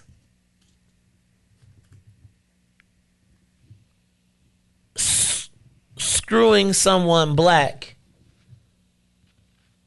in the benefit of blackness. We always find to rationalize to screw each other while holding up the white folks. And the craziest part is the white folks be like, your people just did that to you? Why would never? Dang, Mace, I thought you said what's in it for the black people. You be talking about these people every time you go somewhere. As soon as they can get away from you, as soon as they can cross you, they do. It's the Maze Jackson Show. We'll be back after these messages. The Maze Jackson Show will be back after this break. Maze Jackson. Uh-oh, what's in it for the black people? I want to know, is there an offensive black people list? Who manages it, and do black people have to honor it? Maze. You're Uncle Tom. That's why you're an offensive. And the reason why you're Uncle Tom is the real story of Uncle Tom. How he worked for his freedom, and then the slave master reneged on him and wouldn't let him get his freedom. So you know what he did? He left. You're messing with the church's money. You were smart enough to work your way off, so you offended the white folks, and then you offended the black folks because your ass left, and because they wouldn't. And who manages the left is both black folks and white folks, because if you see in that situation, the black folks is just as mad as the white slave owner that Uncle Tom left. What happens if you say that and someone's offended? You ran off the plantation, brother. That's why you're offensive. That's all I got, bro. Keep being offensive. Thank you. Maze Jackson.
and get to your bag. Get to your bag, 'cause you got the shit you got. You are listening to the Maze Jackson Show. Sparkle, sparkle. I like that. We're going to have to get her in the studio. DNA did tell me she would come. I was just trying to wait for all the stuff to die down. Look, y'all, it's the Maze Jackson Show. I'm your host, Maze Jackson. Got my girl, Ruthie Moore, DJ Riis the Ruler. And I want to talk about a story that is in the paper that I thought was interesting. And I tried to think about how I wanted to talk about it, right? So in the story, there is a paper. In the story, there's a paper. In the paper, there's a story last week. The title of the story... I'm sorry. The title of the story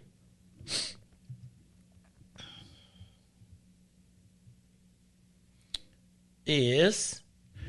police shut down South Side, West Side businesses over violence, but go easy on clout-heavy bars downtown. And as I read the story, it was kind of like, duh, right? But it was funny because the story was written, and I want to be full disclosure. One of the participants, one of the subjects of the article is a friend and business associate. Let me say business associate and friend who the very first time Carl West and I way back were trying to start the Next Generation Leadership Council when I was a lobbyist and we needed a venue. He was the first person to offer the venue for free, give us food, etc. Right? And Carmen has always been, I can be honest with you. Whenever I have called him or asked him to use the venue or one of his venues, he has always been 100% willing, amicable. Now, I don't know if he's always been willing to help. And quite frankly, he is one of the largest, actually probably has one of the largest entertainment empires in the city of Chicago. Now, the story is about incidents of violence that have happened near or around his venues as compared to how they're dealt with in the neighborhood, right? And in the story, they talked about how Carmen's places, there's downtown bars, with the exception of Sound Bar, which was actually became a black club, essentially, which is why they put it out. But essentially what the article talks about is the difference in how police treat incidents of violence in and around black clubs and in black neighborhoods compared to white clubs and white neighborhoods. And it's always been my experience, right? So I thought about this, and then I thought about this, and they were talking about an Arab-owned gas station when they did the comparison in the paper. But I decided to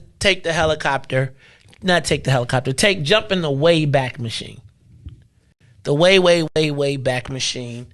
Back to the late 80s.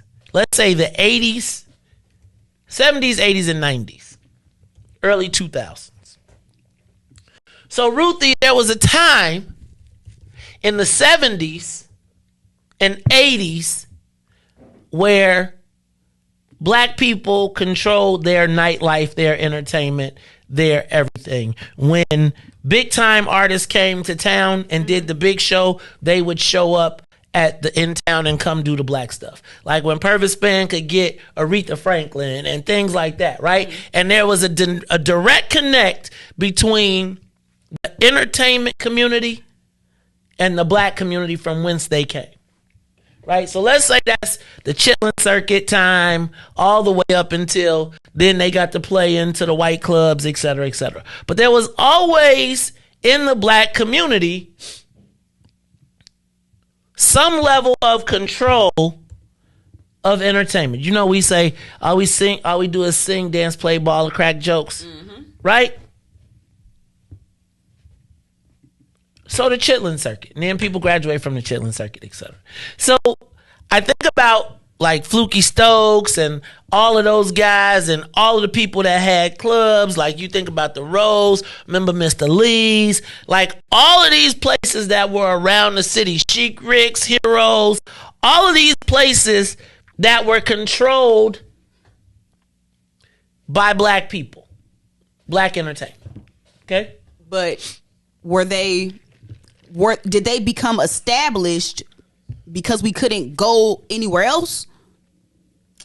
Somewhat, but no. It's like we had good stuff in our neighborhoods, right? Like the Players was at the Players, like they built entertainment facilities, etc. That we went to the lounge, we dressed up. The 50-yard line used to be a dress up. You know what I'm saying? It was like you could go out, just like you could go out in Wicker Park and stuff.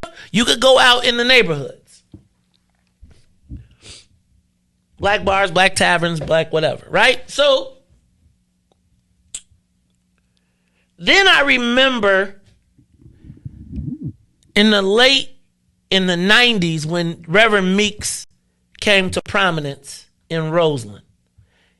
And there was this big wave to shut down all the liquor licenses and taverns in the black community. And everybody wanted them because they said that was trouble. It created problems, blah, blah, blah, blah, blah, blah, blah, blah, blah. And so essentially what happened was all of those facilities that, you know, you was a kid, you couldn't go to, and then you turned 21, you can go, and you went to the neighborhood bar, etc. All those places start to dry up, right? I remember when we get down to the last row, which is on Michigan Avenue, right? And Michigan Avenue has got the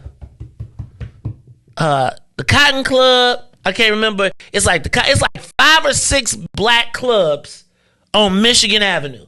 And you could go on Michigan Avenue, and any night of the week, there was a black night going with black people. This is late 90s. Okay, Maze. Okay, so I just want to just give some context to what you're saying because this is super important. So I'm just put up an article. It's called The New Prohibition from October 1st, 1998.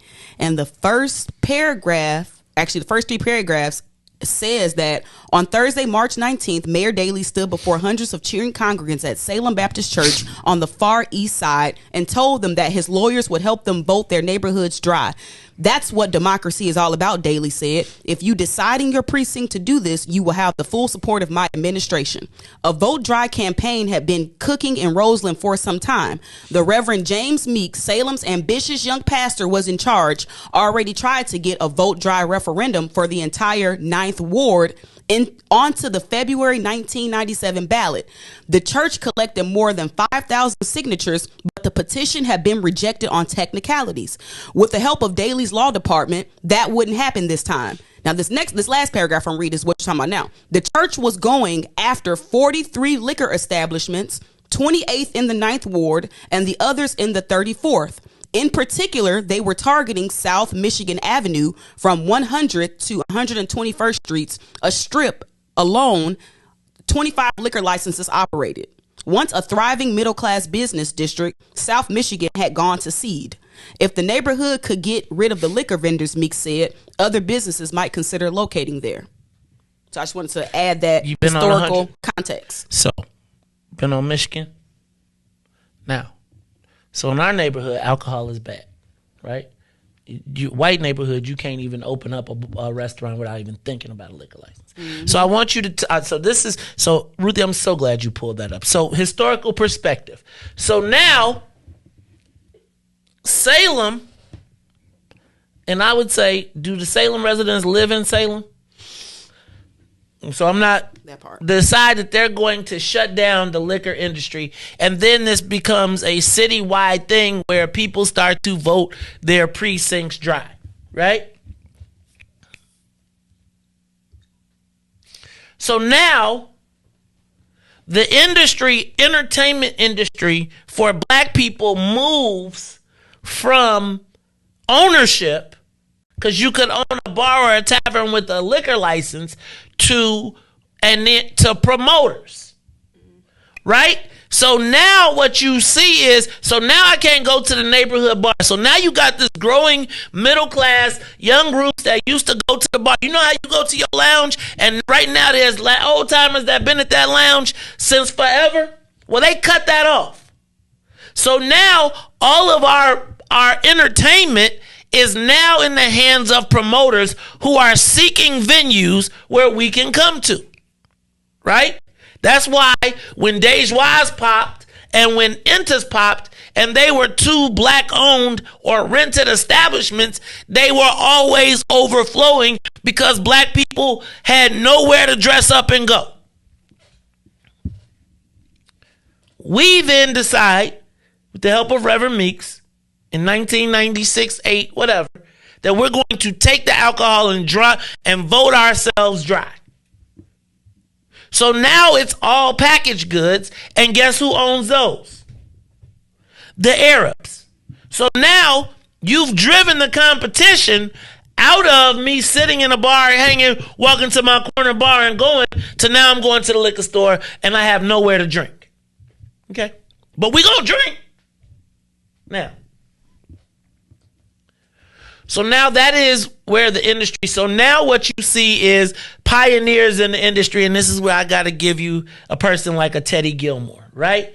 Controversial or not, Teddy launches this movement of club promoters that is ClubNet, where they start taking black people to venues that we would never ever see. The Museum of Science and Industry, the Grand Central Station, like they were having parties that play at the State of Illinois building. You'd be like, what the hell? Now they had to do it through challenging ways of getting stuff, but they had people who say, hey man, you know, you can rent, we can put a DJ here, and people gonna be like, how you throwing a party at the State of Illinois building? How you throwing a party? And it would be huge. But the whole premise was always that they were trying to own.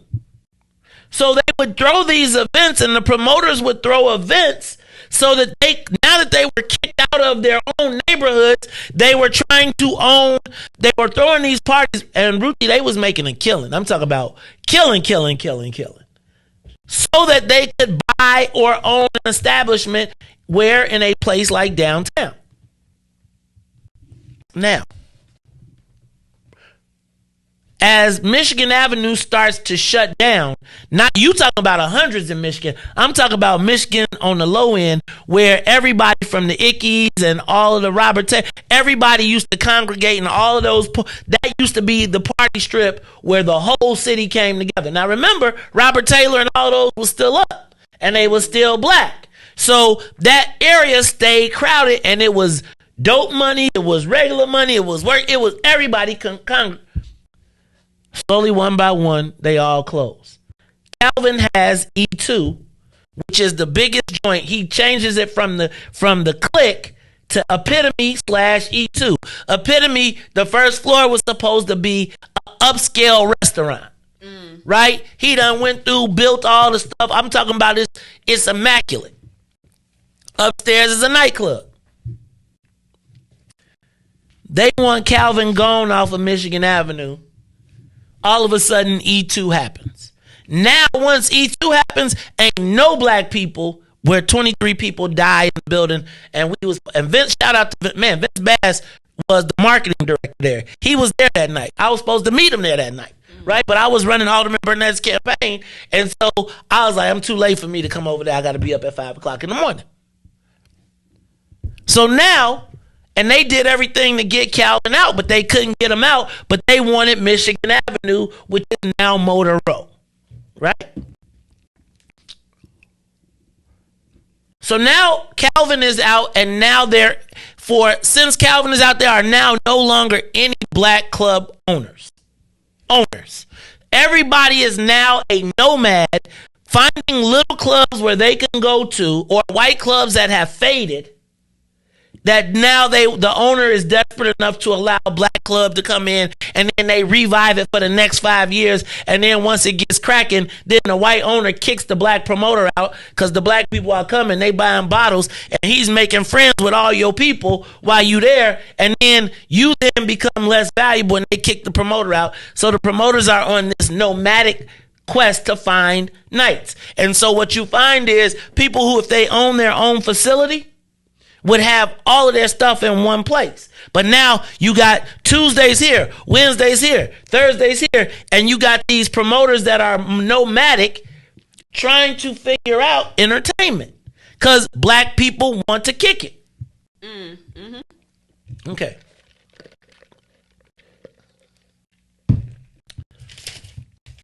They talk about the shooting. They talk about the issues that happen downtown at the liquor clubs.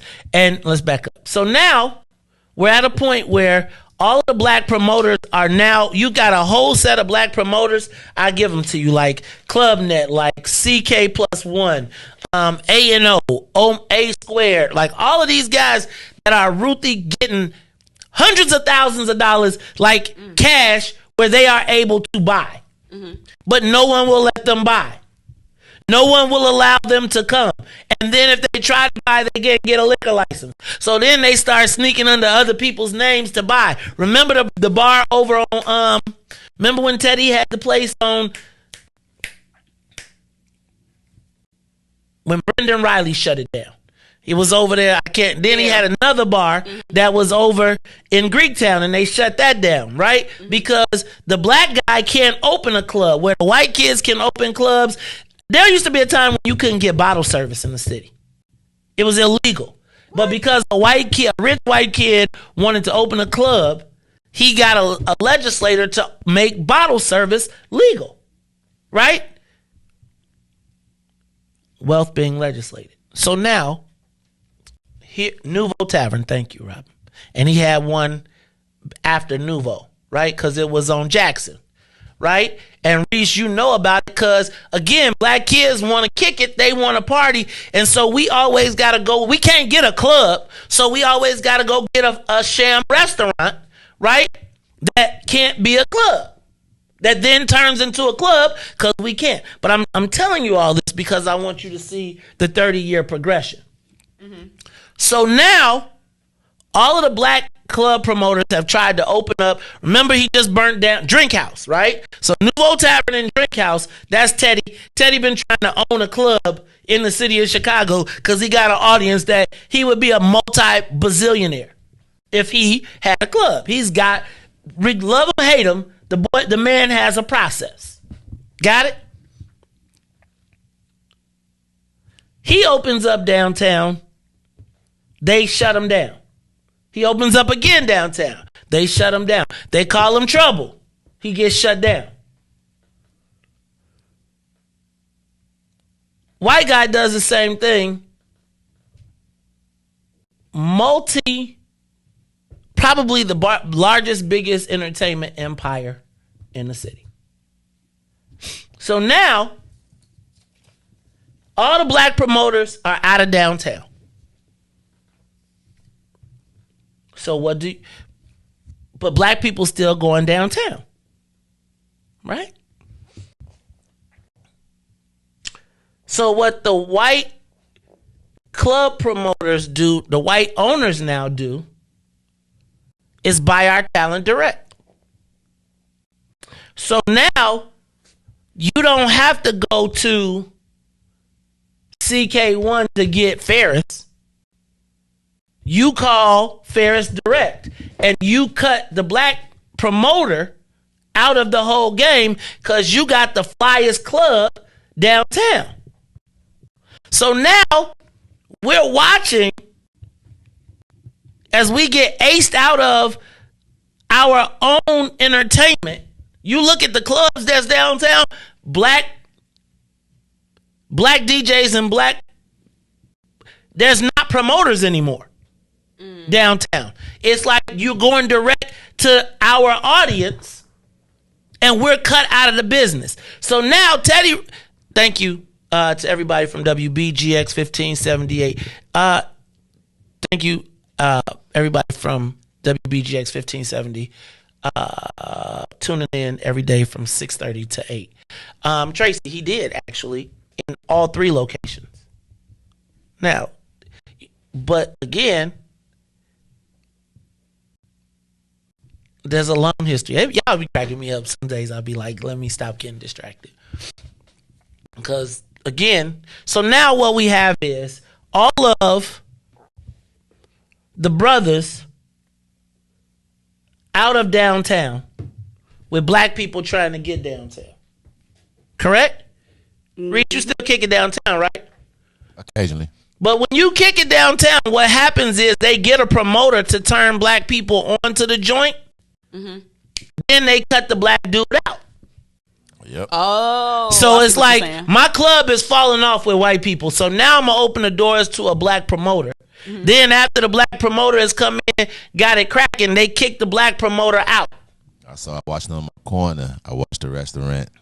It was dry. And then, you know, the little Taco Tuesday joint came, and it was ran by black people. Black people came in there, had that thing going crazy. You couldn't find no parking on my block. The black promoter's not there no more, but Taco Tuesday still is. Right. Wow. And they don't want to let you in. They don't want to let black people in downtown unless you plug. So let's back up. And the problem is the special black people. If you special black people, you never run into this because they know you. And so they be like, come on in. So when you say, hey, yo, and I told you they hire black people to keep black people out.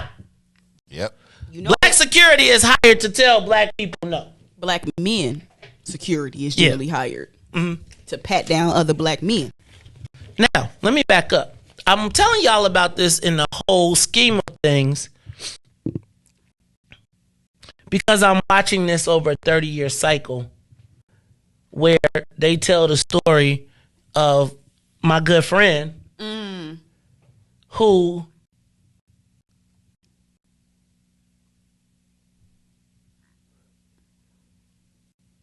scalably,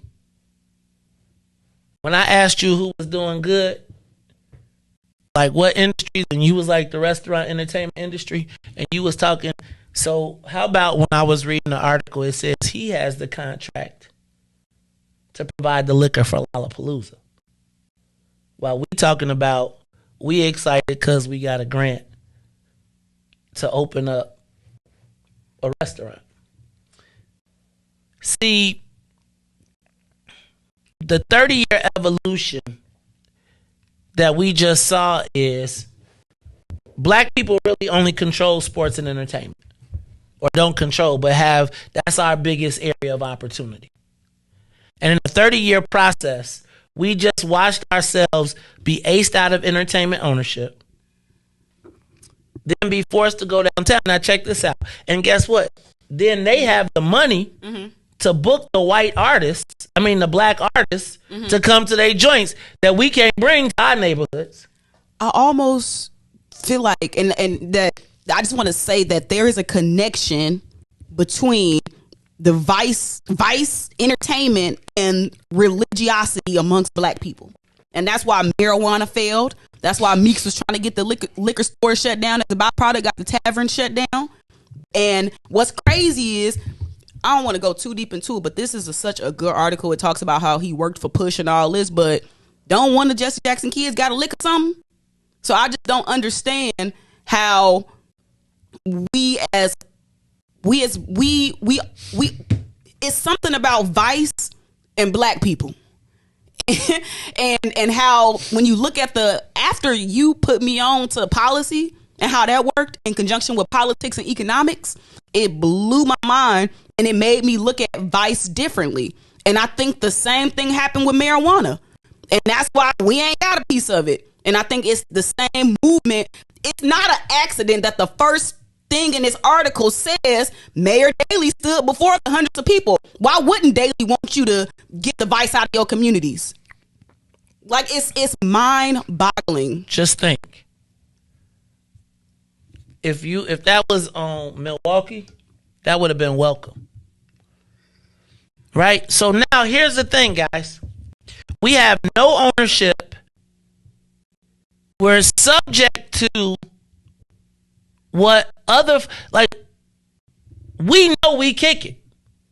Think about the gravity of being the black owner of a facility this weekend.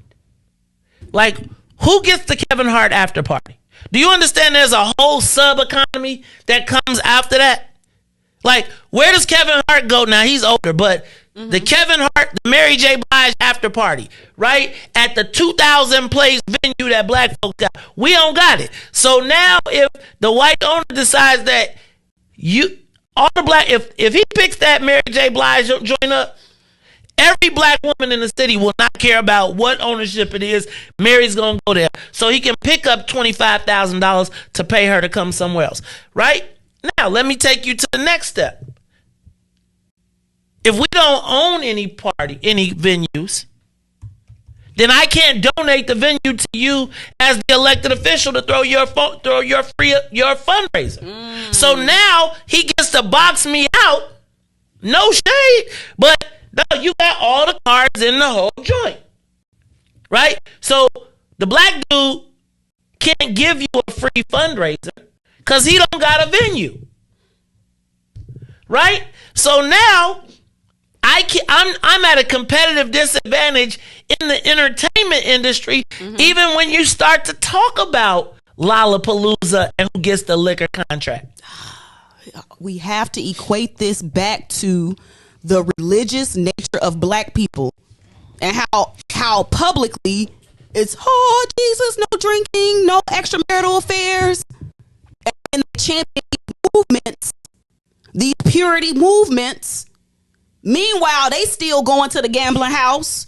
The church take a bus and we ain't got no game. The church take a bus. The church take a bus to the casino to Mississippi. I remember back in the 70s, the church used to sponsor trips to Las Vegas, and we ain't got no gaming. But it's about like you started off the show by saying that they use black people to control other black people.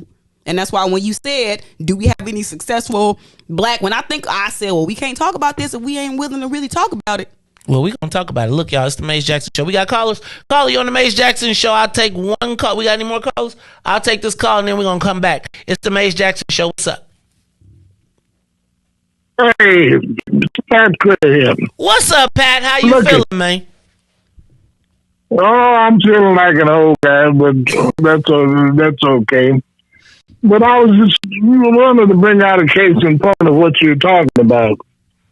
If you go down Division Street on the weekends, they got between State and Dearborn barricaded off.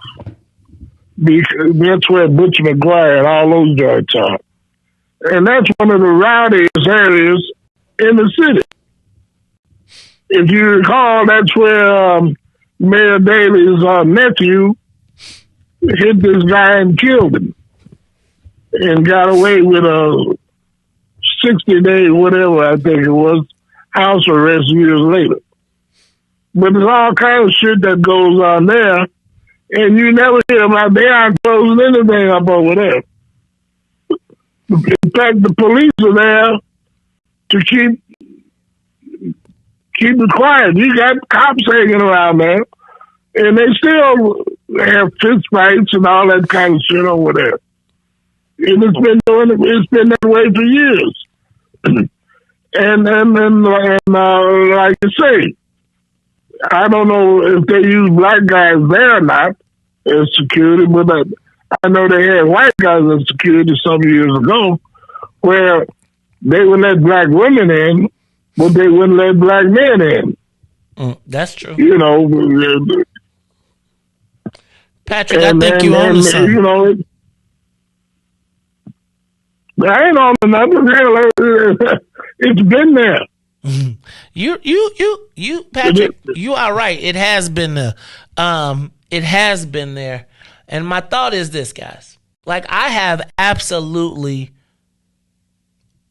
Let me say this. Carmen is one of the smartest business and shrewdest business people ever.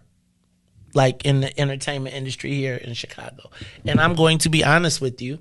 right? If you called me up and and you was asking me, probably the first person I would call would be Carmen. Real talk. If you said, I need a venue. Because guess what? I really don't know no black folks that have a venue. That then make enough money that they have enough profit that they can give you the joint. Right? And it was like when I was telling you about when they do the fundraisers,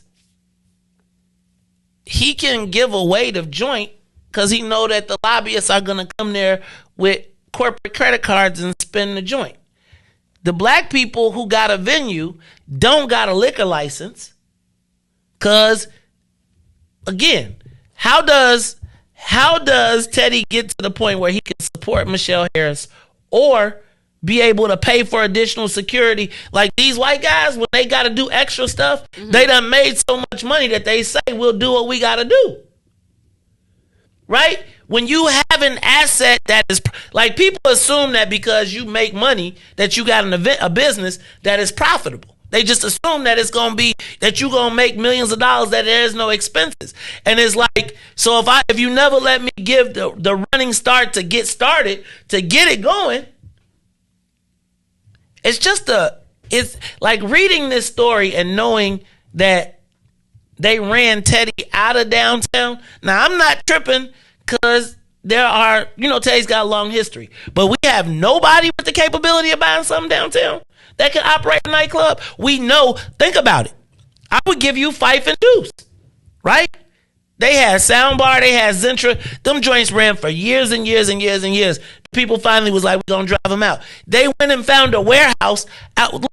Black people will go, remember the factory?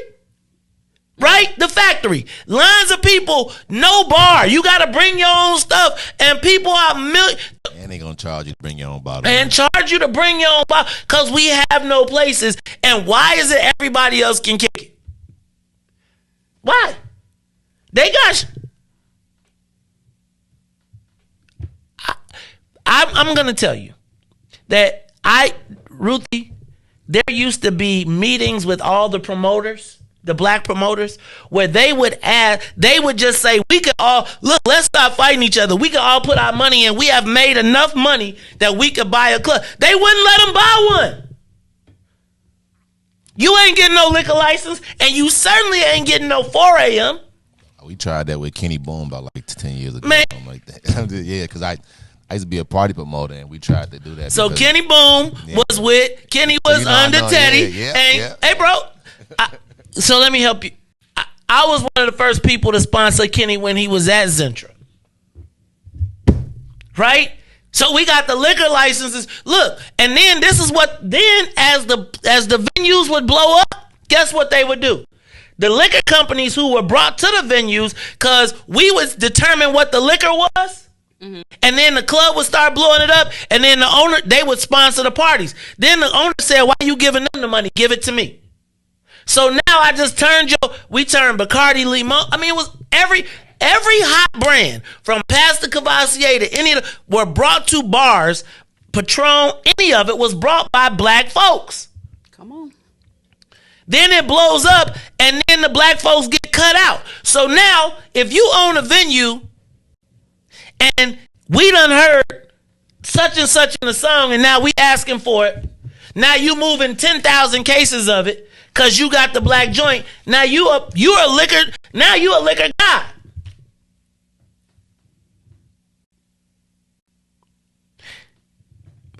We cut our own selves out of the industry, and reading the story, it's really no shade to dude at all. But like, it ain't no black people good enough. Nowhere. And the reality is, see, like, to me, and then here's the other part. Then, because you know what my next step would be like is somebody should go talk to him. But guess what they do? Go talk to him before you could talk to him. Then the next thing you know, your warrior's protecting them, not you.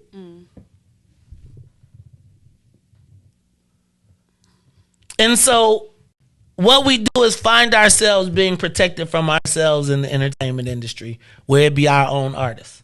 Like, when you look and see where you gonna go see your favorite 80s, 90s artist, it's not gonna be at a black venue, except it's tavern. Think about right now, City Winery has every black show that anybody would want to see from the 80s and 90s. Mm-hmm. What black venue can do that? Budget, location, any of that. I'm saying we are having our culture sold back to us by white folks, as you talk about. If I want to go see Ludacris, if I want to go see Wu-Tang, guess where I got to go? To a white venue. Now, where? And Shanice's going to be there, and guess what? I want to see her smile. Right? But again, think about this. So now you're in Chicago, and you got a bid because they look at the GCI Big Jam roster just like you. But they got the bag, but they got the liquor company that just gave them $20,000 to have it because they know you gonna come and spend $100,000 in liquor. So the wealth becomes multiplied. I never get to the point where I can write a $10,000 check. Mm-hmm. So then you looking at me and then you want to run and tell me why you niggas ain't got no money? Because you treat white people, because white people get profit. You think because you look at me on the black scale.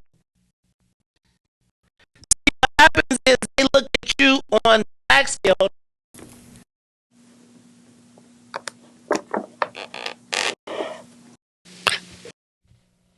They look at you on the black scale,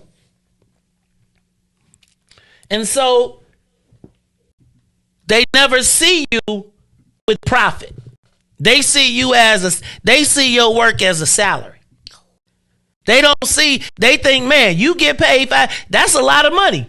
Mm-hmm. Business is about profit. So, and the profit is not what I live on, it's what I put away. Say that one more time. The profit is not my salary, what I live on. It's what I put away that I stack, the reason that I'm in business. Now, the challenge in our ecosystem is the black people that need help don't have money. Mm-hmm. The black people that have money don't want to work with black people. I have black people that I have introduced them to white people, and they will pay the white boy literally 10 times more than me. And I introduced you to the white boy. And then the same black people will be like, what you asking me for? You ain't got nothing. Well, fam, because you took the profitability out.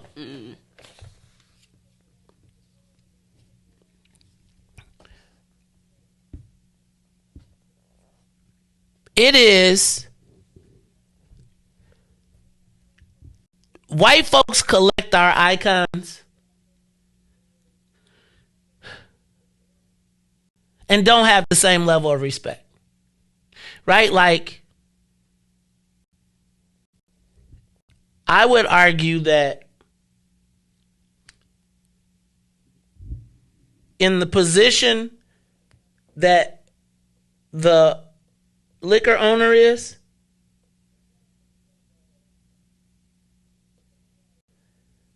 our leadership is all either beholding to him, and they essentially have to kiss his ring. Whose black ring do they have to kiss? And the black ring, if the black ring that they got to kiss still don't say you got to go work with black people, think that white water is colder, then where's like, I was just thinking,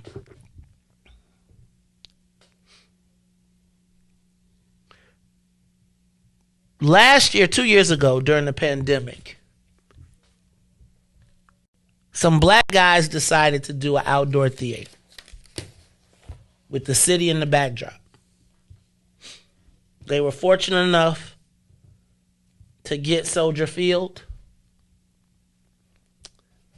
And it was like a vision because it was like you kind of was watching a movie and you had the city backdrop in the middle of the night. And I watched those brothers.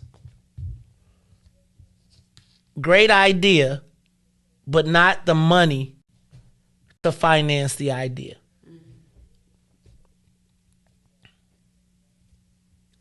It was the original version of the rooftop cinema. They couldn't keep it up. Biggest thing this summer, one of the biggest things this summer, rooftop cinema. But the black guys couldn't get the economics and the people to buy into the vision. You crazy out here. Right? We said we would never be legal. We cut ourselves out of it. You're right about this Christian thing. Right? This. But let it be an issue that white folks want to press on us that our Christian beliefs don't go with. We still doing it. Right? Like, no, think about it. Remember, I asked you a long time ago during the abortion debate, where does the black church stand on this? We still ain't heard nothing. Locally. No, the black church ain't gonna say nothing. No. Local. I mean, it's do we have any local black Republican or conservative pastors or preachers? Like openly. I can't think of none. Somebody correct me if I'm wrong. And I could be tripping about this. And I could be making this a bigger deal with the religious component. But after I read that article about Meeks, I said, oh. And now, guess what, Ruthie? That group is now opening up on the south side.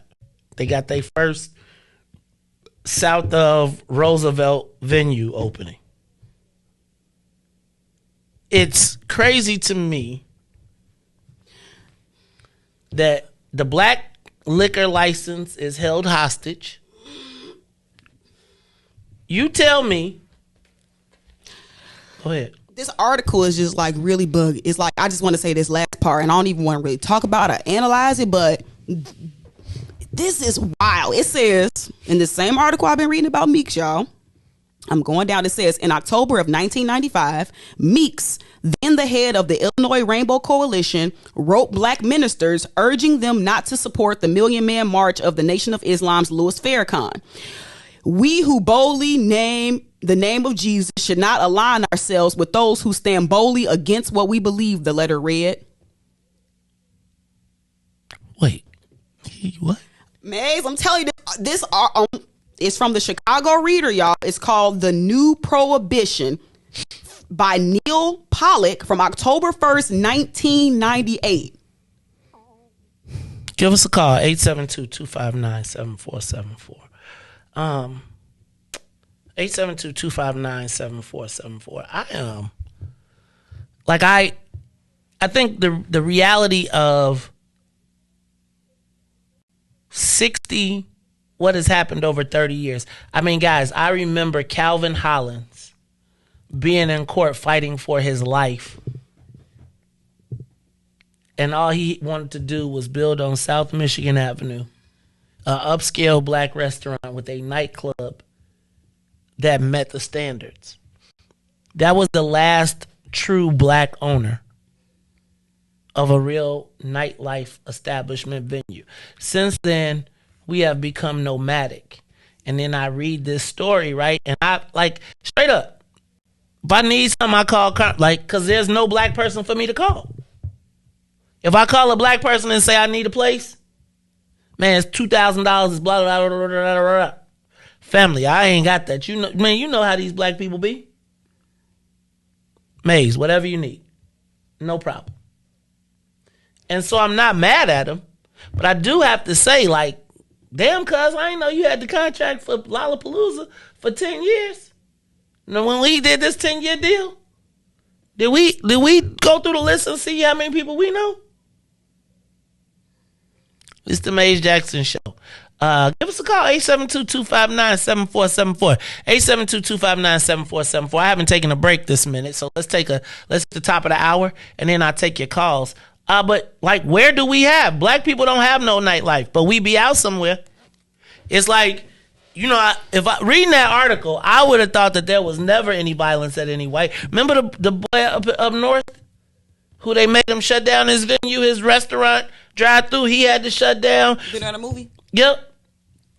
Think about it. It's the Maze Jackson Show. We'll be back after these messages. The Maze Jackson Show. We'll be back after this break. Jurassic World Live Tour. 65 million years in the making. See Jurassic World's most iconic dinosaurs. T-Rex, Blue the Raptor, Triceratops, and more roar to life with epic thrills and heart-pounding adventure. The feeling is real. Experience it live. Jurassic World Live Tour. Coming to Allstate Arena November 3rd through 6th. Free parking for all ticket holders. Visit JurassicWorldLiveTour.com today. Sesame Street Live, make your magic. Experience the fun. Join Elmo, Abby, and friends on an amazing journey. Filled with surprises and spectacular illusions. Discover the magic in everyday life. When Sesame Street Live comes to your neighborhood. Coming to Rosemont Theater October 7th through 9th. Tickets on sale now. For show details, visit SesameStreetLive.com.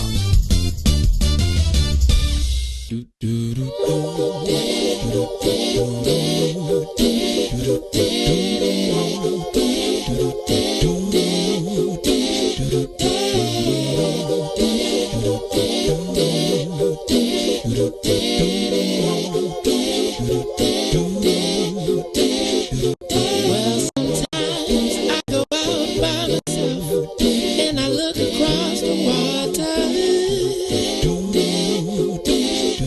and I think of all the things what you're doing, and in my head I paint a picture. Well, since I've come home, well, my body's been a mess, and I miss your ginger hair and the way you like to dress. But won't you come on over? Stop making a fool out of me. Why don't you come on over, Valerie?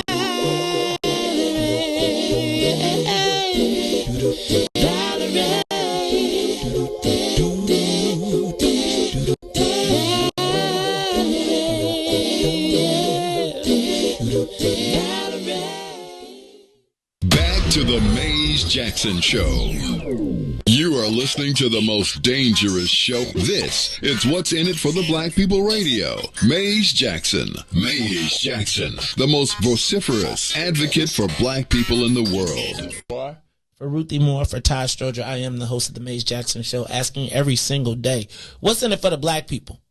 And if you don't like it, you can still tell them Maze said, Mayor Lightfoot, man, we ain't accepting that. We ain't accepting that. Let's go.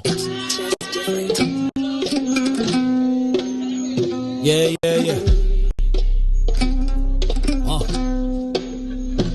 Let's get down to business and go ahead and address the facts, man. Lightfoot seems more lesbian than black. Rahm Emanuel's another case. He was just as tired.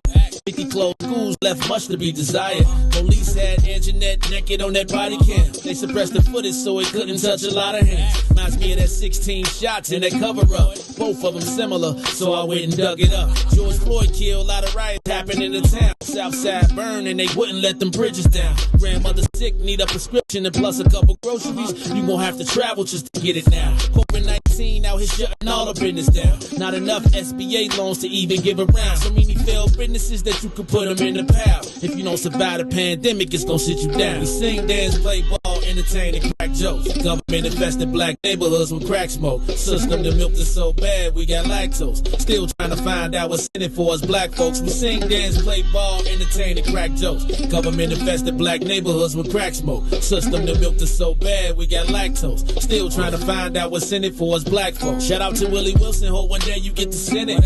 We need some different players in the game to handle business. Too many shady characters like Madigan and Blago. But when you really break it down, it's typical Chicago. City full of gangsters, it's what the land was built on. Same streets where hood legends DNA get spilled on. Carjackers out here lurking, trying to get they steal on. Looking for a block to put them Hellcat wheels on. Let us give bogus appraisals a red line. Car crackers out here getting minimal fair time. And up to seal carry, I stay with the pipe. But Illinois gun laws giving minimal rights. Stay up on the swivel, make sure I'm moving tight. Check all of my mirrors when I pull up to the light. Pick my homie up from out of town, man, he caught a flight. He was hella nervous, told him, shorty, this is a way of life. We sing, dance, play ball, entertain, and crack jokes. Government infested black neighborhoods with crack smoke. System that milked us so bad we got lactose. Still trying to find out what's in it for us black folks. We sing, dance, play ball, entertain, and crack jokes. Government infested black neighborhoods with crack smoke. System that milked us so bad we got lactose. Still trying to find out what's in it for us black folks.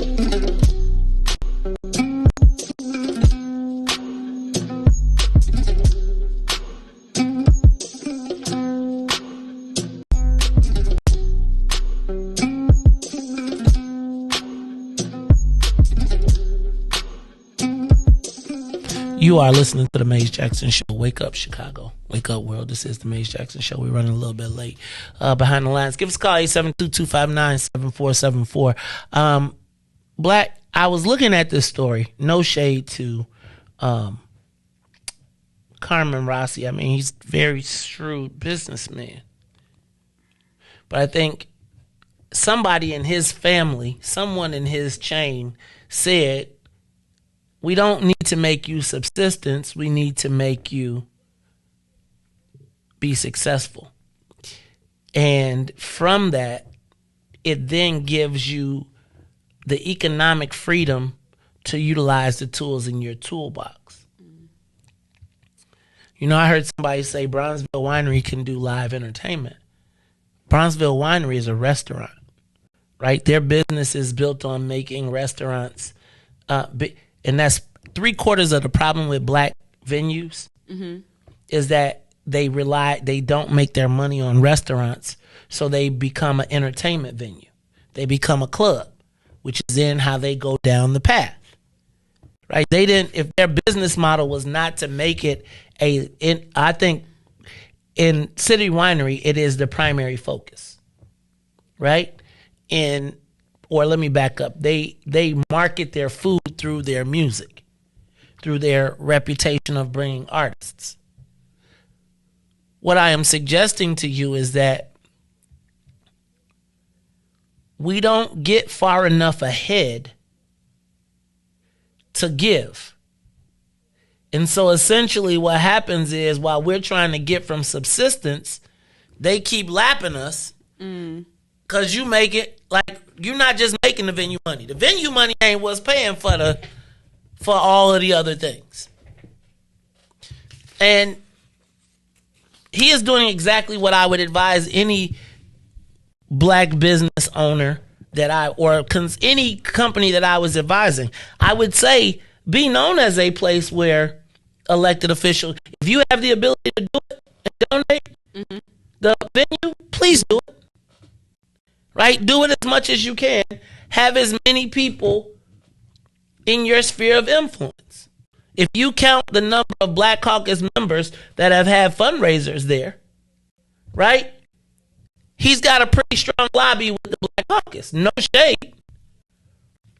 But he don't need a black lobbyist to talk. What do you need a black person to talk to the Black Caucus for when every single one of them has used your venue? That's a gift that black people would love to have. We just ain't got the economics to do it. Because if I can't give you open bar at my joint. First of all, I don't have a joint that has a liquor license because we don't have liquor. So I got to give all that away and make it BYOB. So now you put me at a competitive disadvantage as it is because the markup on liquor is $18. Anybody on? Let's take that. Call you on the Mace Jackson Show.